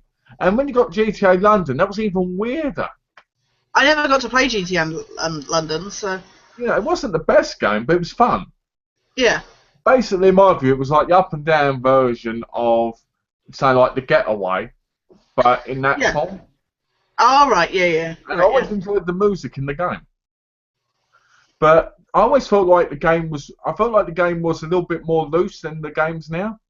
Right, yeah. Because you get the phone calls, you do the missions, and it just felt like you were doing that.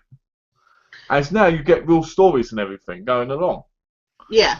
But nobody expected Grand Theft Auto to be what it was now when they saw it like that.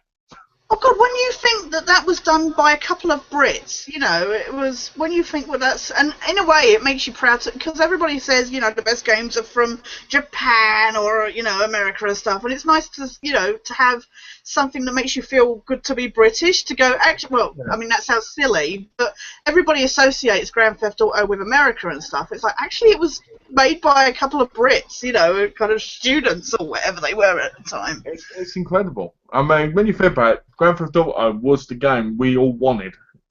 Yeah. But we never really had, And now we have games like that. And even though, like you said, you got Border 5, you got Border 4 to a degree, there's still games where you can still drive about and you can do whatever the hell you like, but you can't do in real life.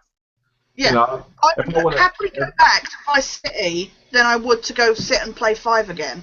And that sounds silly because I'm a completionist and I want to complete it, but I'm just so bored of it. I want Vice City. I want them to do another game like Vice City set in the 80s. I don't want Vice City. I want another game in the 80s because Vice City was amazing. That was the best soundtrack of any game. The voice acting was awesome. The storyline. And plus, Tommy Vercetti I found to be the most psychotic out of all the characters so far. But that's what I'm saying. That had one of the best A-list, and that's why I was sad when they started moving away from that. You had Ray Liotta, you had Robin Tunney, you had James Woods and stuff like that. It was... You enjoyed those characters. Yeah. I mean, the thing I like about Vice City. See, a lot of people go, "Oh, who's your favourite GTA character?" Mm. Well, I'm going to be doing a top 10 favourite GTA characters at some point. I've already got the pictures. Okay. I've got to do the talking. Yeah. Now, I liked Tommy Vercetti because he was that kind of guy that he turned up, he was wearing the Hawaiian shirt, and he was that guy that was kind of cool, but also you knew he had that really psychotic, angry side in him. Yeah. And I really liked him because, unlike Trevor in number 5, who's like a redneck psycho, Redneck. Yeah. Tommy Vercetti was a real psycho. Yeah. And what I mean by real psycho is, yeah, Trevor snaps and yeah, he can be all right and that, but Tommy's that type of person that would take over a whole empire and not blink. Yeah. Not think about not worry about killing his best friends, not even care at all. And if you put him and Trevor in the room, I'm sure Tommy Vercetti would win. Yeah. Because he's got that deep down darkness, as Trevor is like born into that world of aggression and that, as Tommy Yeah. is the cool-headed kind of, I'm going to kill people, I can do it, I don't care at the end of the day, because that's who I am, you know? I But like also, that. as well, it was nice to go from that character. We had the completely silent protagonist in number 3 in that, to then have somebody who we knew so much more about, character-wise and stuff, because we didn't know much about the guy in 3 and stuff. So, like you say, to see what was... Tommy Vercetti was so much deeper in that we could get into him. We had a reason to want to get behind him and stuff. I mean, they keep... In 5, they've got... the guy who's, I can't remember his name, not Trevor, the other white guy. Franklin. I know you mean. What's his name? I was going to say Franklin, but it wasn't. That was the other guy. No, that was yeah. Michael. Anyway, the other guy, Michael? Michael. That's yes, yeah. I mean, he's trying to, in a way, they're trying to recapture that kind of thing where he's done crime and he wants to, stop it, but he's going back to doing it and stuff, and that feels tired now, though. That's the problem. I mean, I'll be honest with you. Michael never felt like he actually was a criminal to me. He didn't seem to have that thing. I expected more from the character because Trevor was like the real psychotic one of the bunch. Franklin to me just seemed like some guy from the hood who was underdeveloped. Yeah. And was in the game and was just like the third wheel. Yeah. Then you had Michael, who, in my view, he'd done his criminal past, but it seemed more about his family drama than what he was doing. Yeah, it bogged down too much in that, and I felt like the character's voice as well didn't feel dark enough. Like, there's characters where when they talk like Ray Liotta, where there's that darkness in the tone. Michael never had that. No, exactly. He just felt like somebody was moaning about, wanting to relive his glory days and stuff, but wanting to get over it. And I never felt there was any real... I never felt there was that real debate as well within him regarding whether he should continue being a criminal or whether he should stop and settle down with his family. And it was like... It sounded like he was whining a lot of time because there was not that darkness in his voice kind of thing. I got tired of his daughter and his son and wife. It was annoying. I was like, I don't care about them. I care about what's going on. And it's like San Andreas. Yeah. Right? The game was LJ or whatever it's the whole thing being in the hood and everything bored me a little bit. Not because it was bad or that, but because I'm not that type of person who could understand where CJ would be coming from. To me, it seemed like people smoking pot, people just wearing colours and just killing people. That's what it felt like to me. Yeah. It was a gangster game, that's the thing. But I want proper gangster games, like The Getaway, like Grand Theft Auto Vice City. I don't want games like where you're being a so-called gangster, but to me, gangs like that are not real gangs. They're just people that hang about with each other and people. Do you get what I mean? Yeah, exactly. At least with The Getaway in that, you felt that threat of, that if you didn't do something, somebody was going to die or something like that. Proper, I've always said that real gangsters are the type that wear suits and I've got that kind of cool thing about them where they go like this and they're like, As I never thought that was CJ. I never thought CJ was that menacing. No, exactly. I always felt like he was a guy just going like I always thought it was like Kenan and Kel. Oh, here we go again. Yeah. It was like your stereotypical kind of, Yeah, again, stereotypical racial discrimination. Yeah. You know what I mean? That's what it basically was. But I think they were trying to go to a different audience Yeah. and pull them in. But at the same time, it wasn't my favourite game. I mean, there were some amazing things in it, like parachuting. There were so many more features, and I love the extended, and like I say, that is one of the few games that I actually bought the soundtrack for, because I thought there was some amazing music on the different channels. I loved that you had country, that you had rock, that you had, whereas since then, I felt that San Andreas was like the pinnacle of the radio stations, because since then I have not enjoyed listening to the radio at all on 4 and 5. I've found nothing really I, redeeming. I Even own with the funny commercials and stuff. I own the soundtracks of Vice City and and San Andreas. Yeah. And I used to, I remember because when I bought Vice City, I went into a game station when it Oh came yeah. out, and I traded in 300 PlayStation 1 games. And Just to get that. get that one game, and they said, "Oh, you're going to get 300 quid." I was like, all right. So I said, "I want the game," and they went, "We haven't got any." And I went, "Oh," and then the bloke went, "Yeah, we've got one that was pre-ordered, but the guy never turned up yesterday. Give it to him." So I got that, and then I got the soundtrack box, right? Oh yeah. And I had the soundtrack box 5 times in my life. I bought it 5 different times, right? Because each time it got destroyed. Yeah. One time the cat peed all over it. The second time my mum threw it out the window. Oh no. The third time, everything. So basically all this stuff happened, and then I ended up buying them separately, and then somebody used them as coasters to put their tea on. Really? Oh, Yeah. And now they're worth a fortune. They're like 100 odd quid. really? Blimey. Well, I know when I bought the San Andreas one, that was quite expensive because it was like it was all the stations, so it was like a 12-disc set or something. There we go. The next Grand Theft Auto game should be set in the future. Flying hoverboards. That's from the last Avenger. Oh god, no. You know what? The problem is they keep doing this with like Dino Crisis did it, where they had dinos in space and stuff. And it's like, Go on. Sorry. no, I was just gonna say the problem is I can imagine like a GTA in the future, but at the same time, part of me is like, yeah, they've done that with games in the past where they've tried putting it in the future and it's not worked. Well, this is the thing. I mean, I can understand where Last Avenger's coming from. Yeah. Even though I don't think he's being serious. Yeah, I've probably been just being silly. I think that it would be great if they could do one in the future if they did it properly. Yeah. But the problem is they won't. See, They can't even get the present day ones right. I'm worried about Assassin's Creed going to today. Yeah. Because there's elements of it in the new one where you have to go through these portals and it puts you closer and closer to now. Right. And I don't like that. I don't like that at all. I hate being pulled out of the world. Yeah. I hated it when you were in the Animus, in the original ones. I hate it when you have to leave the world completely because it just irritates me because I'm like, I'm in the mood. I want to be here. I don't want to keep getting thrown out somewhere else. Yeah. Like, I used to hate the Desmond first-person jumping missions. It was like, why the hell do we have to do some first-person? Yeah, exactly. I hate the load screens, though, in the Assassin's Creed games. I hate that walking around in limbo. Well, Donna said that they're really long on the new game.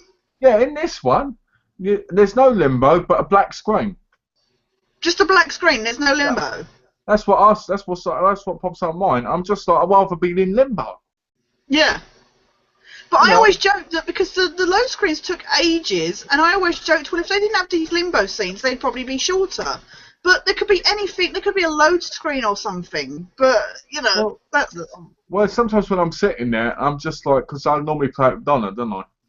Yeah. And I'm sitting there, and I'm like, come on. Yeah, yeah.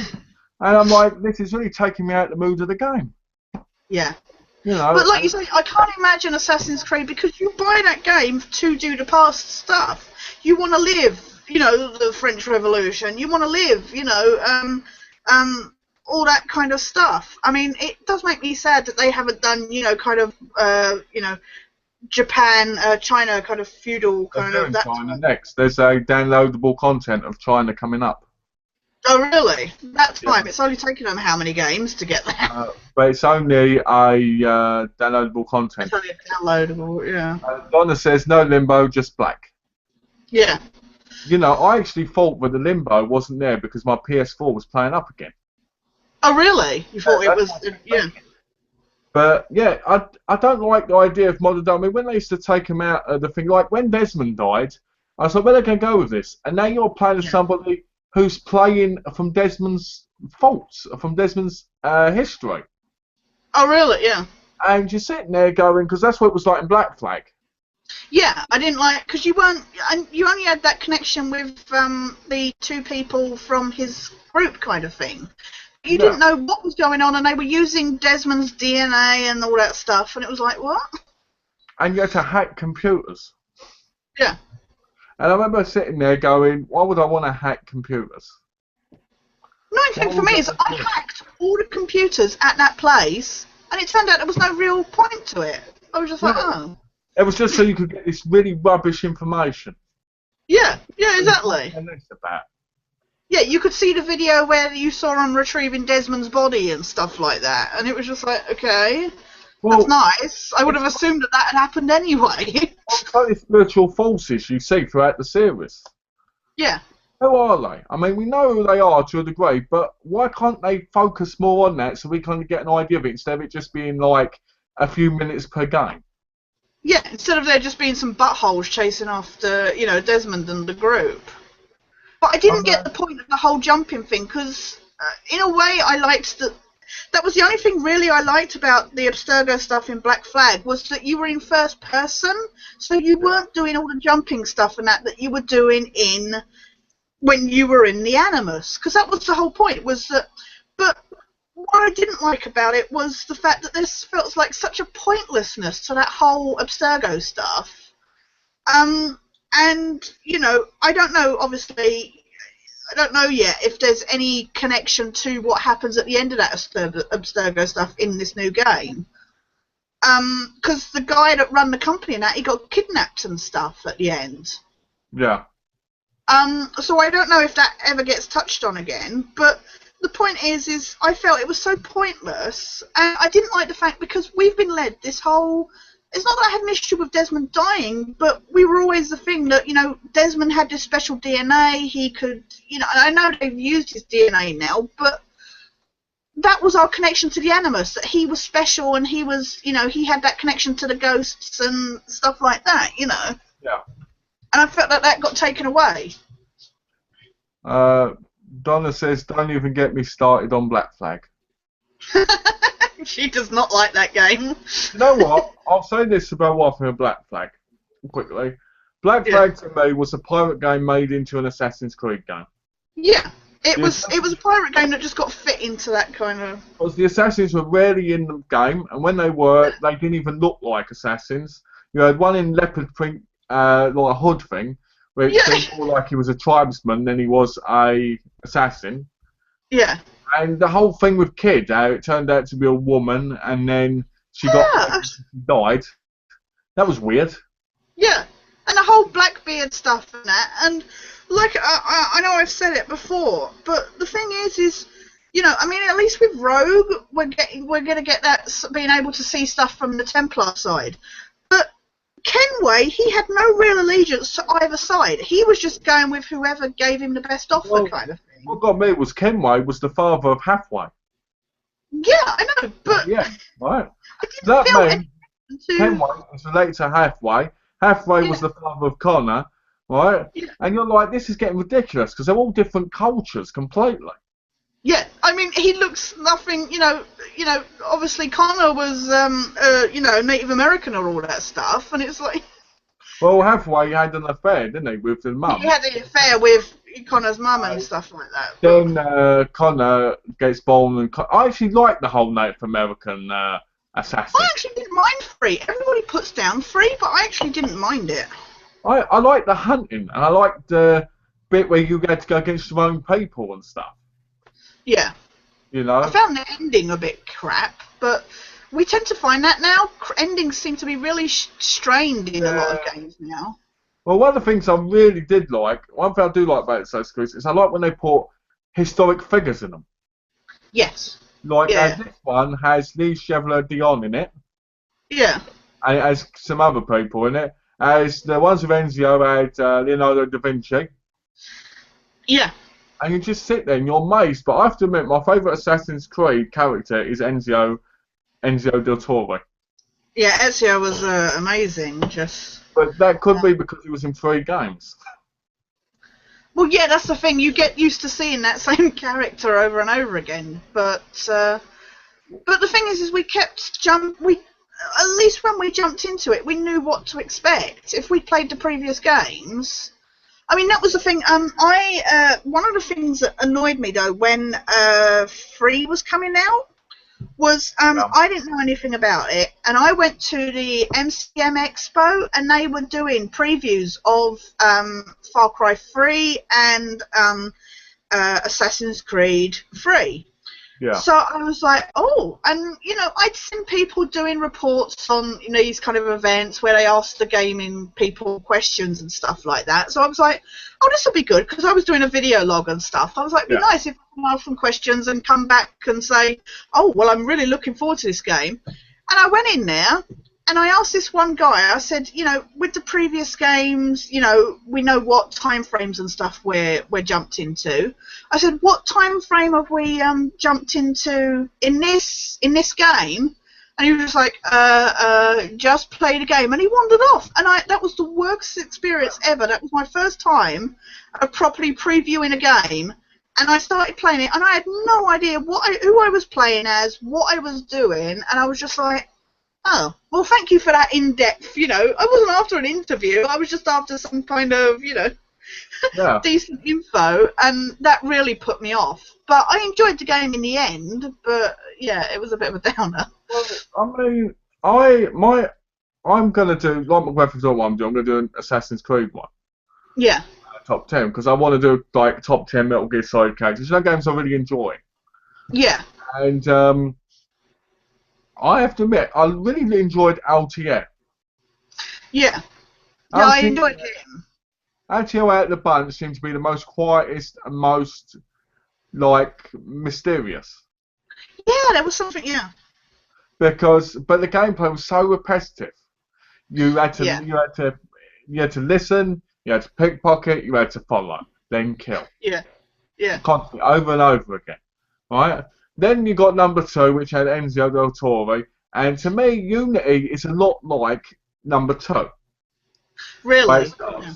Because Enzio's dad gets killed, Enzo then becomes an assassin, then he goes after these people and he becomes a part of the Brotherhood. Right? In Unity, Arno's dad gets killed when he's a boy, he then becomes an assassin after being in prison, and all this stuff, and then he becomes part of the Brotherhood. There's very similar stuff to it. He's a charmer. Enzio was a charmer. Do you get what I mean? Yeah. But Enzo del Toro, to me, was like the godfather of the Assassin's Creed games because you see him grow older and older. Yeah, you watched him as he went through time and got older and stuff. Yeah. In Revelations, he's an old man. Yeah, that was nice. And then you see him die. It's just like, wow, That was impactful to see a character you've been playing as die. It was like... And it was like it was amazing, but he could still move about and stuff. And it felt like he went from being this playboy to like this master of being an assassin and teaching people. Yeah. And it was a beautiful thing to see in the game over 3 games because you rarely see character development where somebody will be a troublemaker / playboy to being somebody who hundreds of thousands of people look up to in the history books. Yeah. Well, that's what I loved about with Revelations and stuff, was the fact that you had those flashbacks, but then you saw as he was getting older and stuff like that, the kind of... Yeah. I mean, then we get number 3. Yeah. We're set in the, what was it called? Civil Revolution, Civil War, or whatever it was. Yeah. The red coats and the blue coats where, the Americans won. Britain versus, yeah. I always said the English really won that war, but anyway... Yeah. You know, I always have arguments with Donna about it. I always say, you know, we won, not you. Anyway, so you've got that going on, and you've got the Hathaway gang, all right, and you've Yeah. got Charles, and Charles looks really messed up because he's like this. He always, to me, looked like a massive pervert. Because You he's like, did. right, you chase him, you fight him in this burning building and stuff, right, and then that's Yeah. basically it. Yeah. You know, and I liked number 3 a lot. I really did. I like that they had that twist that you were playing as Halfway and you're like la la la, and you think that he's going to become this assassin and that, and then it turns out he's a Templar, and I'm like, wait, what? And Donna told me that there was this twist, and I was like, oh, it's going to turn out I can't remember what. I did make some suggestions, but none of them even were close to the fact that he was a Templar. I was just like, what? It's like the beginning of Black Flag when Kenway kills the assassin bloke. Yeah. And takes his clothes. Yeah. You know, wouldn't the assassins want to take revenge for that?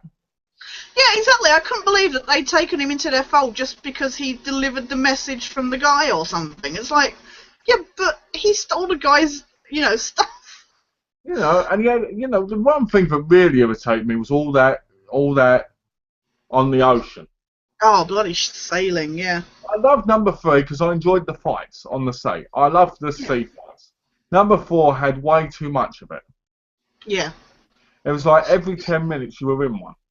That's the problem, because I know Donna mentioned that in Rogue, she said this, and I know you mentioned it as well, is that there is the sailing, and Donna said the problem is they know some people really liked it, so they want to keep it in the franchise, which I think is really sad, because Assassin's Creed, I mean, it's one thing having some, like they had it in 3. There's one thing having it as a little part, as an extra kind of transportation thing. Yeah. But Black Flags focus so much on you having to sail from island to island to collect this, that, and the other. Once I unlocked all the fast travel things, I just found myself going fast travel because I just could not be bothered to spend literally like 10 minutes sailing from one side of the map to the other. Well, the thing is, I didn't mind the sailing. What I minded was getting attacked constantly. Yeah, I didn't like the shark bits because they were impossible. Because I'd hide in the grass and the sharks would still attack you. That's the thing. That's another thing. I'd go in the water, you go up in these bell things, wouldn't you, to get air? Yeah, to get air. And I'd sit there and I'd be like, okay, they've gone, I'm going to go. And all of a sudden they just turn around and go, yeah. Well, they could swim so much faster than you could. Yeah, you try and swim out and get out and they just hit you by the time you did it. Yeah. But we've got a thing here from Donna. Loved 3, Black Flag, I could not finish. Unity has restored my faith in the Creed franchise. Or series, I should say. Yeah. I will say, because she did some gameplay and uploaded it to her YouTube channel. Yeah, I watched it. And, yeah, I watched it. And it was really good. I loved some of the... I was saying to her, because I was chatting to her when I watched it back, and I said I loved the, the animation on some of the rolls and stuff you do when you're going along the, like when you climb up and you do a sideways roll and stuff like that. I loved some of that imagery. Was beautifully handled.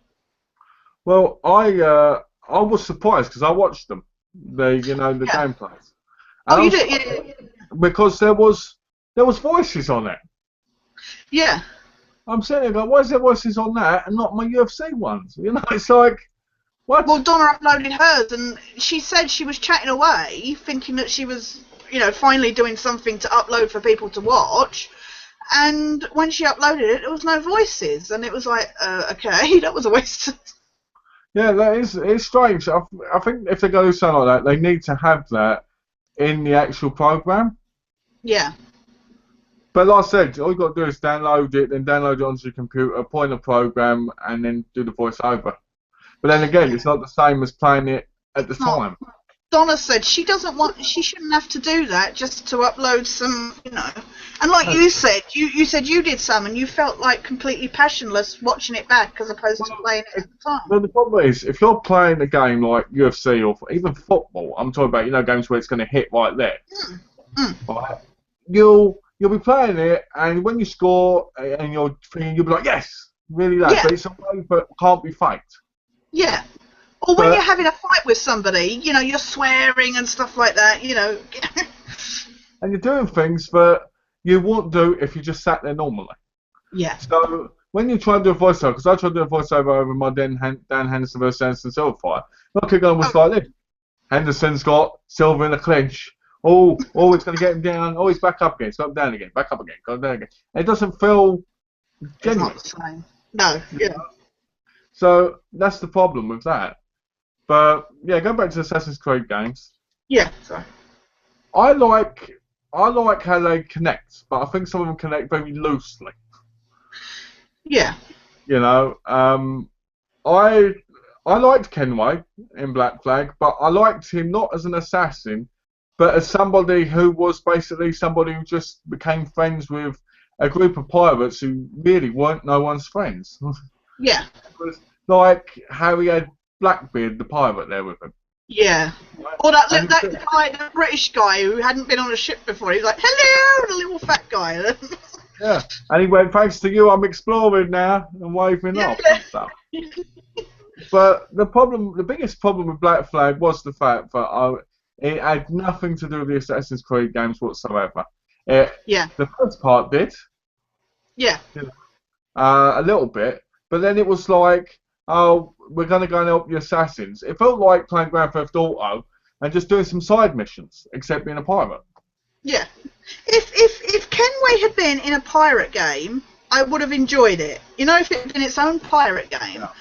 But like I say, we're in a game called Assassin's Creed, and he had no allegiance to either side. And I was like, you know, at least, like I say, we're getting Rogue. You know, it's a Rogue to Assassins, you know, kind of thing. You know, I've read a lot about Rogue, and apparently they constantly attack you, the assassins, and they hide in bushes and stuff. You know, like how you do in the games. Yeah. And they jump out of places and attack you randomly. And I'm like, this sounds really, really cool. Yeah, but you're seeing it from the other side, kind of thing. It's like, yeah. I mean, I know it's going to be ported onto a PlayStation 4 eventually. It's got to be. Yeah. I mean, They probably will. I mean, we're buying an Xbox 360 to play it, aren't we? So, Yeah, because you're getting the 360 yet. You got it, didn't you? yeah, we're going to get one so we can play that in Skyrim and that again. Yeah. Because Donna loves Skyrim, and to be honest, it is an awesome game, but you know. That's the thing. I never got Skyrim because I haven't even completed Oblivion yet. I'm not a big you know, those kind of strategy games, and with the you know, like with you know, like that kind of World of Warcraft kind of. I'm not really much into those kind of games. I know Skyrim is very different, and I know even Oblivion. I only played a little bit. I created my character, you know, where you're picking the different classes and stuff. I think I went with Elf or something. But I'm just not a big fan. It's not that I don't want to play Oblivion. I've got it. I started it. It's just there's other games that I'm playing in between. But I would like to eventually play Skyrim. But Donna says night, guys. Night, Donna. Night, Donna. Yeah, you know, I mean, Skyrim isn't like World of Warcraft to a degree. It is, but it isn't, you know? Yeah. It's a lot I didn't better. mean it was the same. I just meant that's not mine. I know what you mean. It is very similar in some aspects. A lot of people would complain and say, no, it isn't, but it is. You go up to somebody, they talk to you, you do a mission. Same as EverQuest, same as World of Warcraft. Yeah. Yeah. But it's just one of those games which, because it's single player, it's more deeper. Yeah, exactly. You're not, you know, it's not a multiplayer kind of. You don't have to. You can do it as a single player kind of. I mean, they're releasing it on. They're releasing a online version, which is on the PC at the moment. But really? The PS4 one and that is coming out December. And I did pre-order it, but right now I'm thinking about cancelling it because I'm like, do I really want to play online with people who are just going to yell at me and say horrible stuff? Yeah. That's why I don't end up playing those kind of games because, you know, I mean, we've got it with, what, is it Destiny? That is kind of like Halo meets World of Warcraft. You know, because you end up with, and if you're a complete noob in that kind of sense that you don't normally do that kind of gaming with others, you get completely shut out kind of things. So. Well, the problem is, I always find that when you do online gaming, there's clicks. Yeah. And if you're not involved in it, they just all attack you and want you gone. Yeah, exactly. Oh, okay, but you're getting into spoiler territory. I've yet to play Oh, AC Black Flag. Enjoy the discussion and heading off to work on my next video upload. Okay, mate. Sorry about that. sorry. Yeah, How dare we spoil games? we're in trouble now. Yeah. It's difficult when games are older, you know, about where you draw the line on spoilers, though, isn't it? It's like much like movies, you know. I mean, everybody jokes about The Sixth Sense, you know, but some people haven't seen it, and it's like, where do you draw the line on spoilers? It's Well, it's like what is the age you think? people always say I say a lot of spoilers in my reviews, and I'm like, Yeah, the majority of those reviews I'm doing were movies that came out over 10 years ago. exactly. And it's like with games, like you said, you kind of expect people to have watched them or played them by now. You know, Yeah, not their fault that they haven't, but because like you've played it, I've played it, we kind of think yeah. other people have because that's how you just normally feel. Yeah, I try not to do too much with the Black Flag conclusion. I didn't go into complete, you know, but it is difficult because, like you say, once you've played it, and because there's new ones out now, you know, like in the franchise kind of thing, you just assume other people have kind of. Well, I'm going to spoil Assassin's Creed Black Flag now.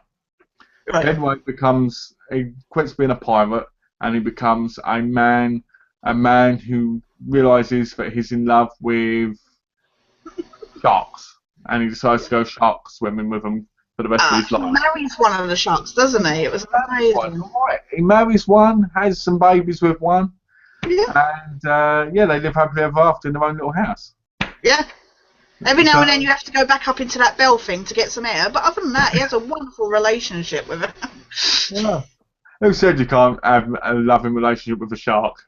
Yeah, He just cuts himself, and the shark fish comes. lover.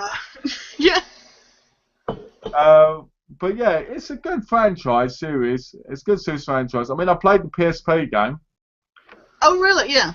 I didn't enjoy that as much as the other ones, but I'm planning on going through them all again on the Xbox 360 from number 1 on to number 3. Right, yeah. Because Donna never played 1, 2, 3 or Revelations with me, so I thought it'd be a cool thing for her because she loves the games more than I do. I was actually late to the franchise. I knew about it, but at the time I was playing your Metal Gears and Splinter Cells and stuff, so it was right up my alley, but at the same time I felt it might be a bit samey kind of thing.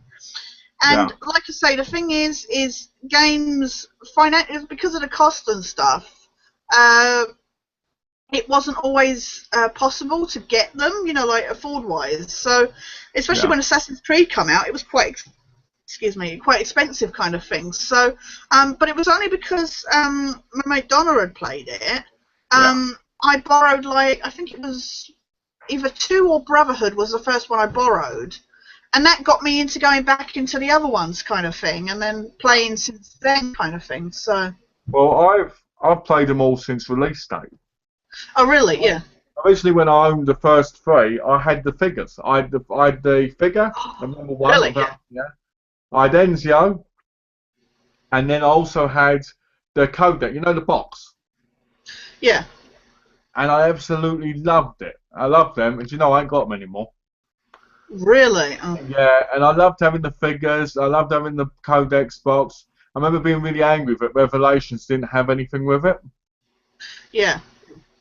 But I actually sold the games and kept the things, and then I bought the games to sell the things back because it was worth more. So I'd buy Brotherhood for £2 on the game, and then I'd put it in the box, and I'd get 50 quid for the box, which is crazy. But I would like to own them again. I'd like to have like a shelf just with Assassin's Creed stuff. Just with that stuff on it, yeah. You know.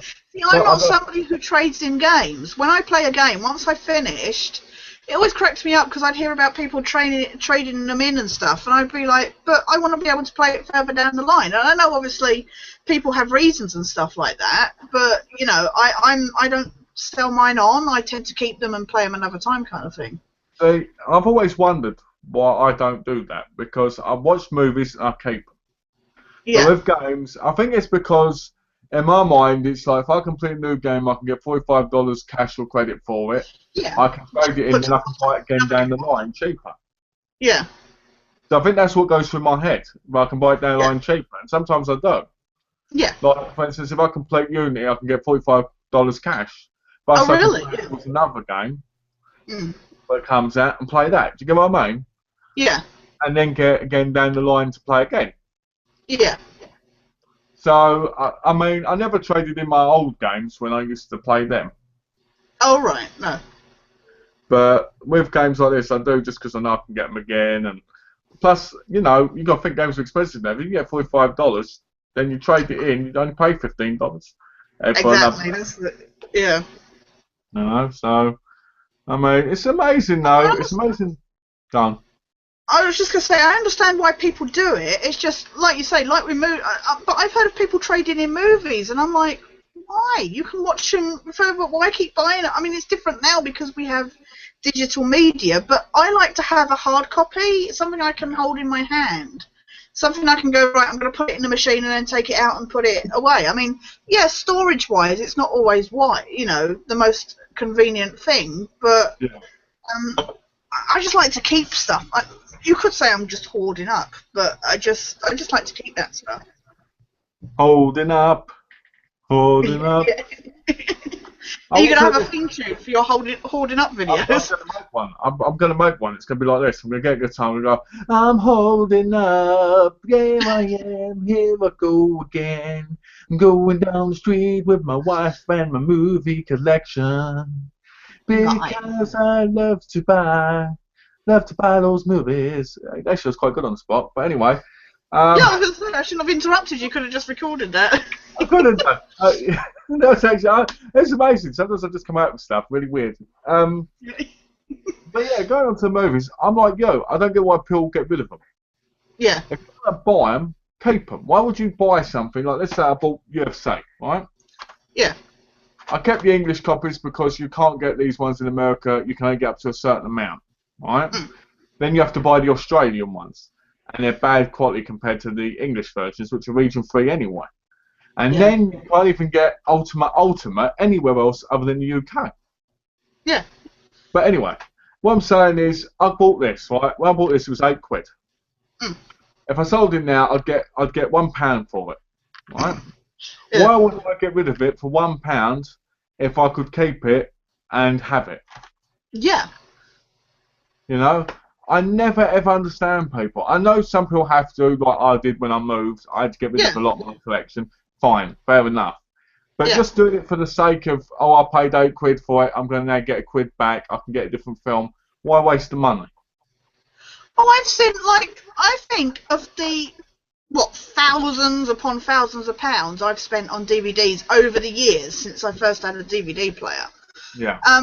And, especially, like I say, like the Disney ones, they're rarely cheap, But a lot of the stuff I get, are £3 ones and stuff like that. But some of them, like I say, I've paid good £20 for. Yeah. And then I've been on eBay where you look for the wholesale. I was like, where I've gone on, I'm like, oh, let's see if I can get a good chunk to add to my collection kind of thing. And you go through some of those wholesales and they're like, oh, I want to make some space. I'm bored of these ones, kind of thing. And they're getting rid of, I think one of them I saw getting rid of 300 DVDs and they were only charging £80 or something. And I was like, that's not a lot of money for 300 DVDs when you think how much you probably paid for them in the first place. But it all depends on what they are. I mean, if they're low budget rubbish ones that came out when DVD first came out, then they're not that great. Oh yeah, no, some of them you tend to look through and you're like, yeah, that one, or those comedy kind of the live DVDs kind of thing. I'm just saying though, if I sold off my collection for whatever reason, I would not get anywhere near the money I paid initially to get them. Well, as someone who's done it multiple times, getting rid of the whole collection and rebuying them again, I can tell you that you get ripped off because you'll never get anywhere close to what you get. I remember buying the Bond set for £99 and then sending it to CEX, I think, for £20 when I was leaving England. And it was just like, bloody hell, I only had it. Oh, the PSP, the Vita. The PS Vita was a good example. 400 quid, sold in CEX for 60 quid. You know, that's a big example, right? I only had it for a month. It's alright if you want quick cash, but then in the long run, it's not helping you, you know, because that money just goes and then you've got nothing left. Well, that's the thing. When I moved, if I was getting under 20p for a 20p or under, I'd just donate it to a charity shop. Right, yeah. Because I think it's embarrassing to just get 10, 20p or 5p. There's some things that they give you nothing for. And if you don't look on your receipt, you don't see it. Like, I took in a football game I had on the Xbox once. Oh, yeah. And I tried going to them. I went, why does this say 0? And they went, because we don't give you anything for it. I said, so then you're not buying it, are you? But you signed the receipt, so we've got it now. And I'm sitting there going, and it's because they sell it for 10p. Yeah. So well, that's the thing with stuff like cash converters. You take it in and they barely pay you anything at all. And then they'll sell it for like 200, 300 times worth the... You go in there, they offer you like 5p. For a box set, they offer you like 20p. Yeah. You've got to be desperate. And they'll sell it for 20 quid. You've got to be desperate to go in places like that. Yeah. I mean, I used to buy a lot from cash converters with my dad when I was younger. Yeah. And they were great for buying from because they always had big, massive movie sections. Yeah. They don't anymore. They don't anymore, but they did then. No, they don't, yeah. And it just amazes me because I stand there and I look in these places and I'm like, but they've got nothing. Because before they made my ones, before they made my one when I was in England smaller, they had a bit in the back which had like a whole stack that went round like that. Oh yeah, you used to have the big stores that had the big areas, you know, kind of thing for that kind of stuff. I used to be able to pick up multiple movies in there at the time. They used to have a half price sale. Oh yeah. And I'd go in there. This is where I collect DVDs, obviously. Yeah. And I'd pick up like 60, 70 movies a day. And I remember there was this guy who used to buy in there and sell on his market stall. So if they'd have been there for $1.50, he'd buy them and he'd sell them in his store for $3.99. Right? Yeah. So when he went off to thing it, I noticed there was a couple of movies I wanted in his stack, so I just took them. Because I was like, I want them because I want to watch them. Yeah. So I'd pay for them and everything on mine. And people would say, oh, you're buying a lot. And I go, what? That's only like 15, 30, it's only about 90 quid for like 60, 70 movies. You know, that's a bargain. That's a bargain, yeah. Well, at the time it was, which was years ago, but it was a bargain. But yeah, so... It's like when I started upgrading to DVD from VHS, and I would, you know, I started selling the VHSs on eBay, but I would barely make anything back. I was like, at the end of the day, I was only do it, you know, to get it out of the house. Instead of throwing it away, I was happy to send it. I wasn't in it for profit or that. But, you know, I'd be like, well, look, I just really want the money to cover postage and packaging and stuff. And, you know, but I'd be lucky if some of them didn't sell in the end. I ended up throwing them away. I mean, I'd put a minimum of like 99p for selling and then like 150 for postage or something. And this was before VHSs were completely, like, you know, impossible to sell. And even then, they would still be difficult to shift kind of things. So. Funny say, because when I went to England, in my nan, they had this big, massive box full of Ninja VHS movies that I'd bought. Oh, yeah. And I was like, I remember seeing it, and I went like, it's my language. I went, shit! Because I can't take them back with me. Alright? Yeah. And I said to my cousin, I said, will you do the copy onto this for me? Because I want to keep the covers. Yeah. But I want to get rid of the VHS, but have the discs. Yeah, so you could put them onto DVDs for you. Yeah, but I have to do it in real time, Malcolm, and I ain't got enough time to do that. And I was like, oh. And it wasn't his fault, because he worked. Yeah. But at the same time, I was sitting there going, why didn't they find this when I first got here? Yeah. Because then I could, he probably would have let me do it on it instead of him. But you could have done it at the time, yeah, while you were there. Yeah. So I was just like, oh, you know, and they're still around there. And I'm like, I really wish I could have just had them. Because most of them you can't even get on DVD now. Yeah. Oh, I wish I had it. I'd put them on DVD for you. Oh, that would have been nice. If I'd have known, see, I could have got them. I could have got to yours. I could have dropped them on to you. Then you could have had them. Then you could have sent them to me, and I could have given you the postage. You know what I mean? Yeah, exactly. If we'd met at LFCC or that, you could have given them to us there. Yeah. That would have been, what, all 50? You'd be like... Yeah, can you imagine me carrying them back with all my stuff from the convention? Listen, yeah.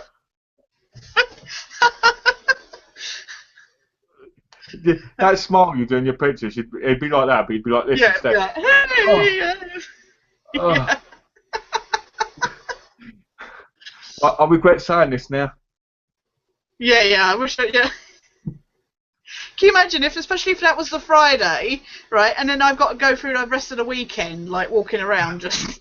By the time you got home, you'd have been like I'm sorry, I did my back in on the Friday, just... Yeah, what did you do with that, man? Yeah. Exactly. Oh, he did my back in, honestly.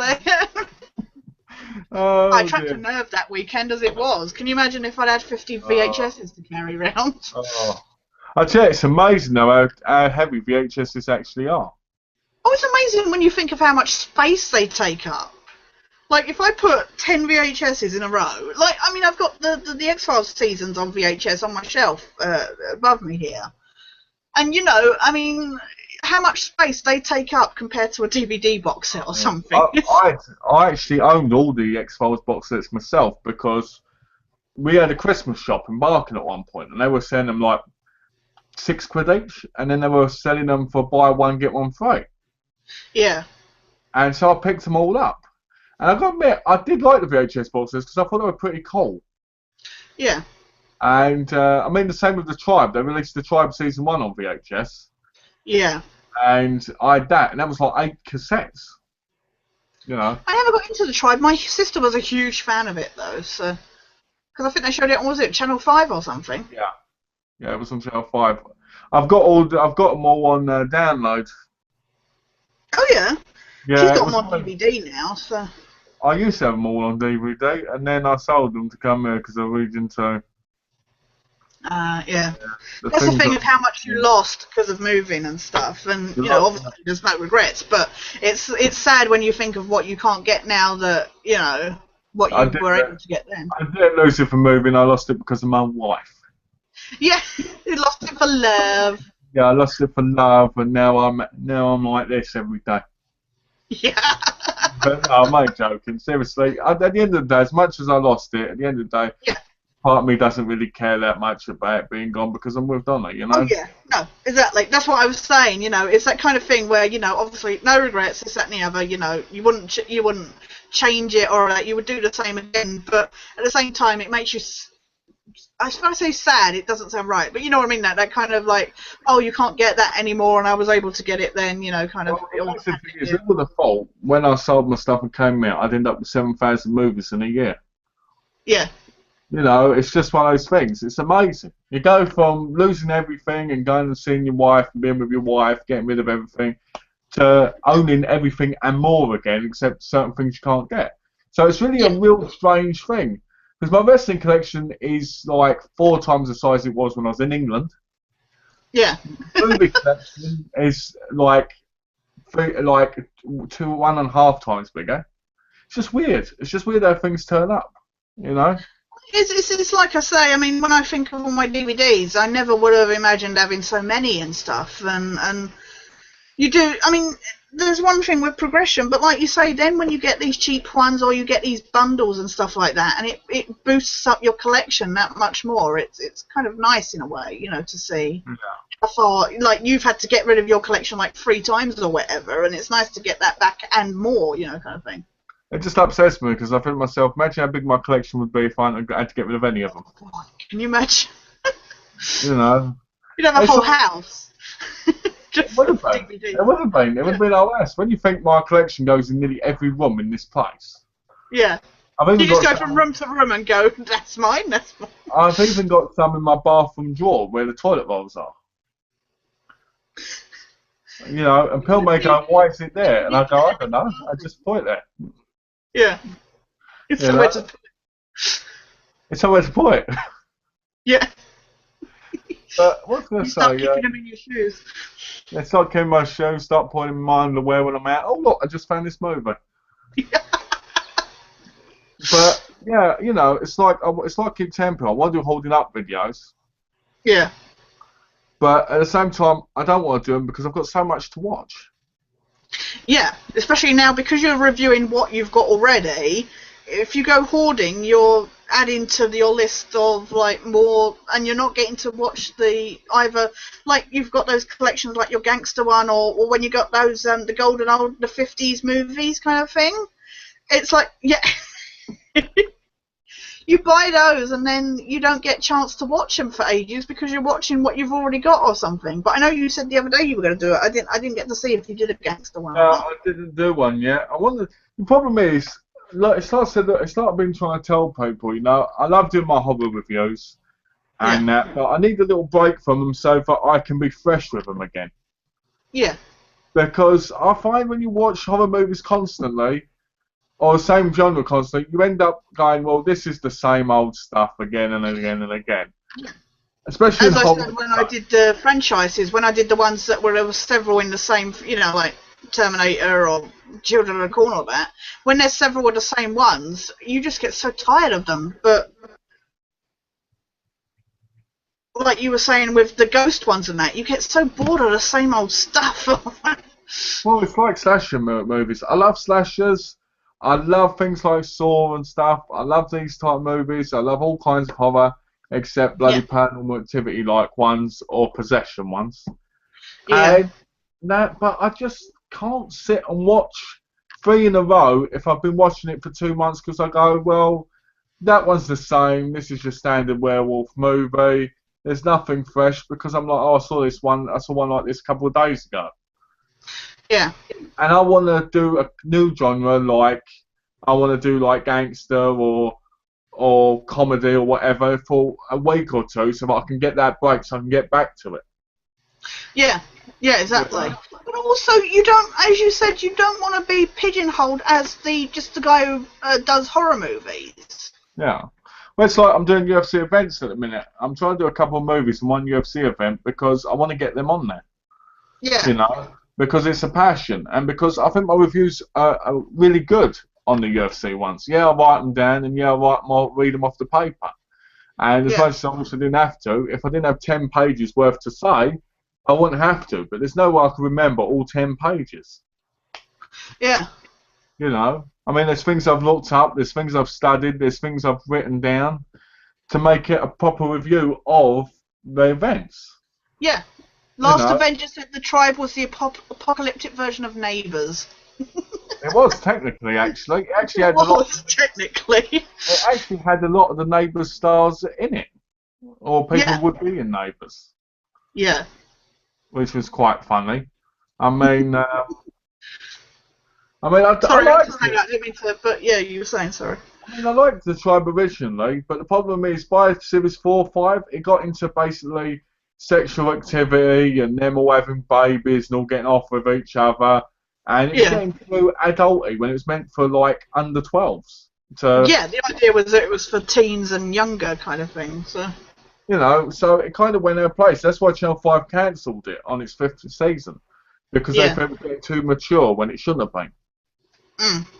So that explains what got cancelled. But yeah, no, what you were saying about your UFC and stuff, it's like you say, it's nice that you're getting, you know, as we've said, you know, separately, it's nice that you get to show different stuff because, you know, your main interests aren't just horror movies. And as we've said, you know, you like horror movies, but they can get very samey. You know, as with any genre, I could go on and go, right, this is, you know, I mean, I love horror movies, but I like thrillers as well. And I could go, right, I'm going to do thrillers, but then they get so samey as well. You know, it's the same, you know. That's why you're lucky. That's why you're lucky, because with your movie and night reviews, most of the time they're all different genres, different days. Yeah, so exactly. It's different for you. And just look at how you get when you got one set which is the same. You start getting a bit like, yeah, exactly. It's like. So imagine if that was 90 in a row. Yeah. You know what I mean? It's like, Exactly, and that's the thing. You've got so many of those, and especially if you're doing a lot of the Z movie ones or stuff like that, you know, the kind of bottom of the barrel. And Yeah. if you've got a stretch of those, I mean, you tried to change it up in that you were doing different year ones, but if you end up with a stretch of those where they're really all low budget, it can absolutely sap the. And that is the thing. I am fortunate in a way because obviously it's changing it up each night, but once you get into that one lot, it gets so bored, and I enjoy the movies less. As I said, with Terminator, I know I've enjoyed Terminator 3 in the past, but because I watched it back to back with the other two, I didn't Yeah. enjoy it as much. Exactly. So Well, it's like the Friday the 13th. So I've got to review all of them, yeah, and I'm not looking forward to the first 7 because they're very similar. yeah, You know, I mean, they've all got different kinds of things in them, but it's all about they're at Camp Crystal Lake. They're all doing the cancer thing. They're all, you know what I mean? And yeah, you're just sitting there and you're just like, okay, this person's going to die. This person's going to fix that person. This person's going to die again and again and again and again. Oh, this person's in a wheelchair this time, but they're still going to die. Yeah. And you're just like, it's the same thing. Once it goes past Manhattan, it's different each time. yeah. Because But of that's why Manhattan, yeah, sorry, you were saying. you've got him on the boat, and then in New York. 9, you've got people eating his liver or kidney and becoming him. And number 10, he's in space. Yeah, In the remake, it's just a remake, which is different, but really crap because it's got that Jared Padalecki bloke in it. Can't act for crap, that bloke. I don't like it. What's that? I'm not a big Jared Padalecki fan. It's I don't think he can hold anything together. And No. then you've got Freddy versus Jason, which is obviously different again. But before that, the 7 Final Fantasy are very similar. I mean, they've got different characters, obviously, but the premise is the same. So, Well, this is the thing. I mean, that's why I think the way you're doing your reviews now is better because, like, you used to do them back to back, like the sequels were all together. Say, like, you'd end up with like 3 of the same franchise in the same night. Whereas now, because you've done like the Chucky ones, you've done like Curse of Chucky, and that's separate from, you know, a different day to when you've done the other one, kind of thing. yeah. Well, I thought it'd be better to do it that way because it just gets to the point where you sit there and you're like, okay, so Chucky's back again. It's going to kill us. But I actually did a review for Curse of Chucky, and I deleted it. Yeah. I deleted Oh, you it. deleted it? Yeah, I deleted it. I'm going to watch it again because We're at not the time happy with I was so tired Yeah. and so worn out that I was just like this. Chucky comes back and it's just rubbish shit again, and I was like, I'll watch it again another day and review it again because I know it's a lot better than how I was treating it. Yeah. You know, so You can get like that sometimes. Being tired and that can affect your enjoyment of a movie so much. It's well, the problem is what happens now is I play UFC, not UFC. Why do I always bring that up? I play Assassin's Creed with Donna, and then I normally do like a UFC review, and then I try and do 2 movie reviews. Mm. But my UFC reviews are normally 27 to 30 minutes long because I'm going into detail about the fighters. I'm going into about the moves and stuff. Yeah. That's why you see me going like this when I'm doing it. That's why I'm like this. Blah blah blah blah blah blah blah. Because I want to get it right. I don't want to miss things out. And I know some people don't like that because I'm not looking at the cam and I'm looking at paper. But I'd rather give them what they want to hear than sit here going, well, Gracie, he got in a fight with Shamrock and there was a kick, and a leg drop, and you know what I mean? I want to be able to read it and tell people what they want to hear. Yeah, exactly. You know, if I was great and being able to just remember everything off my head, simple. I mean, movies are a lot easier in that sense because you follow the movie and the story progresses. With martial arts, it's like kick, punch, takedown, elbow, Kimura lock. You see what I mean?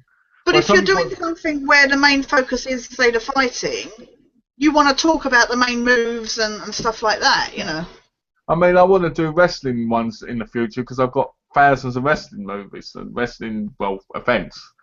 Yeah. You know, so once I catch up with the UFC, because there's like 200 of them at the minute, I want to do that then. and then do the UFCs as they come out on the TV. Yeah. So that's what I want to do. I want to do that stuff, but I also want to do the movies and obviously like the gaming kind of talk thing with my top 10s and stuff. Because I don't want to do I want to do a rundown of my favourite characters in games generally. You know, like. Yeah, I think that's a good idea. Well, after I finish all these, like UFC and that, I'm going to move on to my X-Files TV episode with Yos. And then I'm going to talk about them very in detail. You know, I'm going to ask you some questions. You're going to play the game and review it. I'm going to bring them up in the chat. I'm going to bring them up in this chat so you say things. Write them down, and the next thing you'll know, I'll have a video up of It's funny actually because Donna and I we were recording because I would like to do a Q&A like video kind of thing where people ask me questions if anybody ever submits me any questions so we did one because Donna wanted to do one for her channel where there's this list online of like 100 questions you should know about people kind of thing. Oh, nice. So we questioned each other. We did like 25. Well, there was like we cut off a couple of them because they were weird ones. Like, how are you feeling today? How are you feeling today? And how are you really feeling? You know, kind of thing. We thought they were a bit unnecessary and stuff. So so we ended up doing about 22, 23. But we just filmed each other. So I got to edit those, and then hers will go on her channel and mine will go on my channel. So well, just talking about that, the British tag video that you and Donna did, I thought that was really good because it had a really unique kind of vibe to it because you were asking the questions. Yeah. And it really worked. It's only a lot better because it was a lot more fun than most. So people should check it out. She really enjoyed it because, you know, it was nice just to be asked questions and to have that interaction kind of, you know, back and forth kind of thing. Well, it was like one of those videos. Then we get two friends that being able to joke and talk. You know, it was awesome. Yeah. You know? So we've done that again. So, you know, we'll probably do more of those just as a nice discussion thing, you know, as a getting to know each other kind of thing. Yeah. Or she's put on her one, at the start of her one, she's just like, this is just to show how mad I am kind of thing, you know. Well, I kind of got that idea from the British tag video. It was just funny, some of the things that the answers were. Yeah. You know. I was like, wow, I thought I'd come out with some weird stuff, you know, like really funny weird stuff things. Yeah. Well, going back to movies and talking about things, I mean, I got the Fast and the Furious movies down here last night. I was like, you know what, I'll watch a couple. Yeah. And after I watched the first one, I was like, I need a break before I watch the second one because I think my biggest problem is watching the same things over and over again. Yeah. Because it's like when you watch the Pipe Master and you watch all 12 or 11 movies in a row, it's not good. No. And you know most of my Puppet Master / Hellraiser movie reviews have only had 2 or 3 views in months. Really? Yeah. Because there's so many people that have done reviews on them. Yeah, that's the thing. It's... You know, but you know, things are picking up. Like, I like just doing different ones. Like, I like doing the sports documentary reviews now and again because I feel like it's something that's cool, you know. And I plan on doing episode reviews of every series I ever owned, so that's going to be interesting. Oh, that'd be good, yeah. I'm going to do reviews of things like The Office. Oh, yeah. I never got into The Office. Didn't like The Office. I don't like Ricky Gervais, so... I'm going to review it. Like, this is going to be the review. It was really funny. Thanks. Take care. Enjoy, guys. You should just do, like we were saying about these people that are in these top 10s of best reviewers and stuff. You should just do these 10-second long reviews and go, that's it, you know.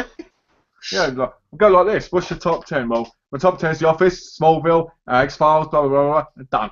10 seconds. No explanations, no clips or anything, you know, just no explanations for why you like them, just, you know.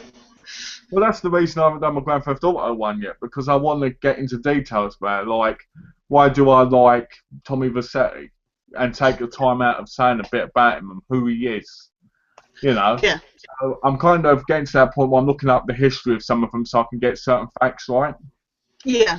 I got a little frustrated with it when I did my when I did my theme tune review countdowns, I got a little frustrated because I wanted to talk about why I liked them, but at the same time, I just wanted to. I felt that all was needed was just playing it, just to go, look, this is. And then I was like, maybe I should add little like text bits explaining why I like it or stuff. And I was like, but that's why when I do like, if I'm gonna do like countdowns of my favorite shows or stuff, I want to properly get into why I like it and stuff like that, And like you say with Tommy Vercetti and that, you want to go, this is why I like him. This is why I like, this character in this game. Yeah. Or if you're doing a rundown of your top Assassin's Creed characters, why you prefer, say, Connor over Kenway, or why you prefer Ezio over, this, that, and the other. So one of my favourite characters in Grand Theft Auto is Laszlo. Oh, Laszlo is the best. That's one of my favourite characters. He's going to be in my top 10. And a lot of people won't use Laszlo because they rarely see him, but he's the character that's in the most of them. Well, yeah, but also he's the the radio guy, and he's so fun to listen to. I have to laugh how they made him kind of perverted in number 5 with the daughter. Yeah, that was a little odd. I was just like, okay. We've gotten so used to knowing this guy, and then all of a sudden it's like, okay. Yeah, he always seemed like the really big nerdy kind of guy that knew his stuff, but was like, I'm a rock and roll person, when he wasn't. He was just that kind of wannabe, you know what I mean? I always enjoyed, I can't remember the guy's name, I'm sure it began with R. On the radio stations, there was the lover guy, the passion, and he would constantly go, the passion is, and he has his own channel, he has his own radio channel for him. Fernando. That's it. Yeah, sorry, I don't know why I thought it began with R, but yeah, it was like, this is Fernando, and I am loving the lead. When you love a woman and she finds you with and she's just sucking out the poison. Yeah, I know. Me and my sister, because my sister got into playing the games because I was playing them, and we would just constantly sit there and take the piss out of Fernando because it'd be like, when you love a woman, it's passion. Wasn't it Fernando Martinez? Something like that, yeah, I can't remember. But he then got his own, because he was just guest starring in like 3 and that, but then come 4 he had his own radio station. And it wasn't as fun, because then he just got really weird, but... I just love the things where he'd say things like, I tell my wife, but the woman was just sucking out the poison. Yeah. You don't believe me, but I'm innocent. And I'm not saying with three women. I am keeping them company. I cannot help when the passion comes. It's just. Some of the things are just really funny when he says things about you look across the room and you see a nasty woman and you drink. And then she's all better and you go home with her. It's like. Yeah. Really some of the stuff he comes out with, you're just like, oh my god, this is so funny and yet so wrong all the time. It is, to be honest. I just can't believe how funny it was. I was just sitting there going, oh, I think that's why I bought the soundtracks. Yeah. Because they were I love some of the adverts, especially like the San Andreas ones, where they're like, Glory Hole, the theme park and stuff, and they actually what about Pet Stuffers and Grandpa's Forever? Yeah. Grandpa's Forever. And I didn't know it was hockey season, Timmy. Yeah. I'm sorry, Timmy. You shouldn't. It was hunting season. It's a great. You just sit there and you're just like, wow, because so much work goes into Grand Theft Auto games, but they take years and years and years to come out. That's the problem. Yeah, that's the problem. I mean, that's why. Have you ever played Conker's Bad Fur Day? Because that is so twisted. That game is one of those games where you watch it, you play it, and you're like, oh look, this is nice, and then you're doing crazy things, and you're like, wow, this game is epic. You're thinking you're playing a game like Rayman or Croc or that kind of the cutesy Crash Bandicoot kind of thing, and then it comes out with all these swear words and stuff, and you're just like, excuse me. There's one where you electrocute someone as well, and then he electrocute somebody. Yeah, he does. I can't remember, but he kills people. That was a really fun game. I tell you, I really liked it. I never got to play it really. I got to play a demo of it. Oh right, yeah. But I remember playing it. I remember you going around, you're sneaking about, you're doing these things, and it was one of those games where I just kept thinking, "Oh, I wanna play the game," but again, I never got to because I missed out on it. Yeah. So I'll have to buy an Xbox again now, Yeah. not just a 360, an Xbox. So I'm gonna have to go backwards, like boo. The other day Well, I at was least thinking on the about PS2. Xbox you could play the. At least on the 360 you could play the original games, kind of thing. On the original one, you could, you can't now. No, well, no. That's what the problem is with the new systems. Is they're And so. some games won't play on the Xbox 360. No, they were very. They weren't as good with the backwards compatibility as the PlayStation was, kind of thing. Well, I think we're gonna have to end it in a minute. Yeah. Is there anything you'd like to say before we go? Not that I can think of. It's been quite fun just talking about this stuff and touching on spoilery things because we're here to spoil games. Well, I'm sorry to Yeah. I'm sorry that that happened, but Yeah. at the same time, some people as people we just don't sometimes think about it, especially when you're chatting about it. Yeah. So apologise if anyone got anything spoiled, We but sometimes apologise. Yeah. chats like these because you get carried away and you're talking and it just comes Yeah. out. So apologise about that. I'd like to thank everybody for watching, and I'm going to leave it to Tash to say what she'd like to say before we go, and then I shall say goodbye. No, thank you so much for everybody for watching, and thank you for this, Malcolm, because this has been a great opportunity to properly talk in depth about games and movies, and hopefully in the future we'll be able to, more subjects we can cover and stuff like that. So So you want to do it again then? I would love to, if yeah. So same time next week? Yeah, that'd be good. Okay, then we'll do that then. I'd like to thank everybody for watching, and when the video's uploaded, I want people to realise Tash Sketchney's URL will be in the About section. So if you want to subscribe to Tash, it'll be there, so make it easier so that you don't have to just type in the name Sketchney, because I know some people might hear the name wrong, or you get what I mean. So it's in the About section, so you can click on that and you can subscribe if you want to. And be sure to subscribe to Malcolm. Yeah. And please subscribe to me if you haven't already. I'd appreciate that as well. So as always, guys, thanks for watching. I hope you enjoyed the chat. If you'd like a lot more of these, please do the like button. And we'll see you again next week for another Movie Magic and Gaming Gurus with Tash.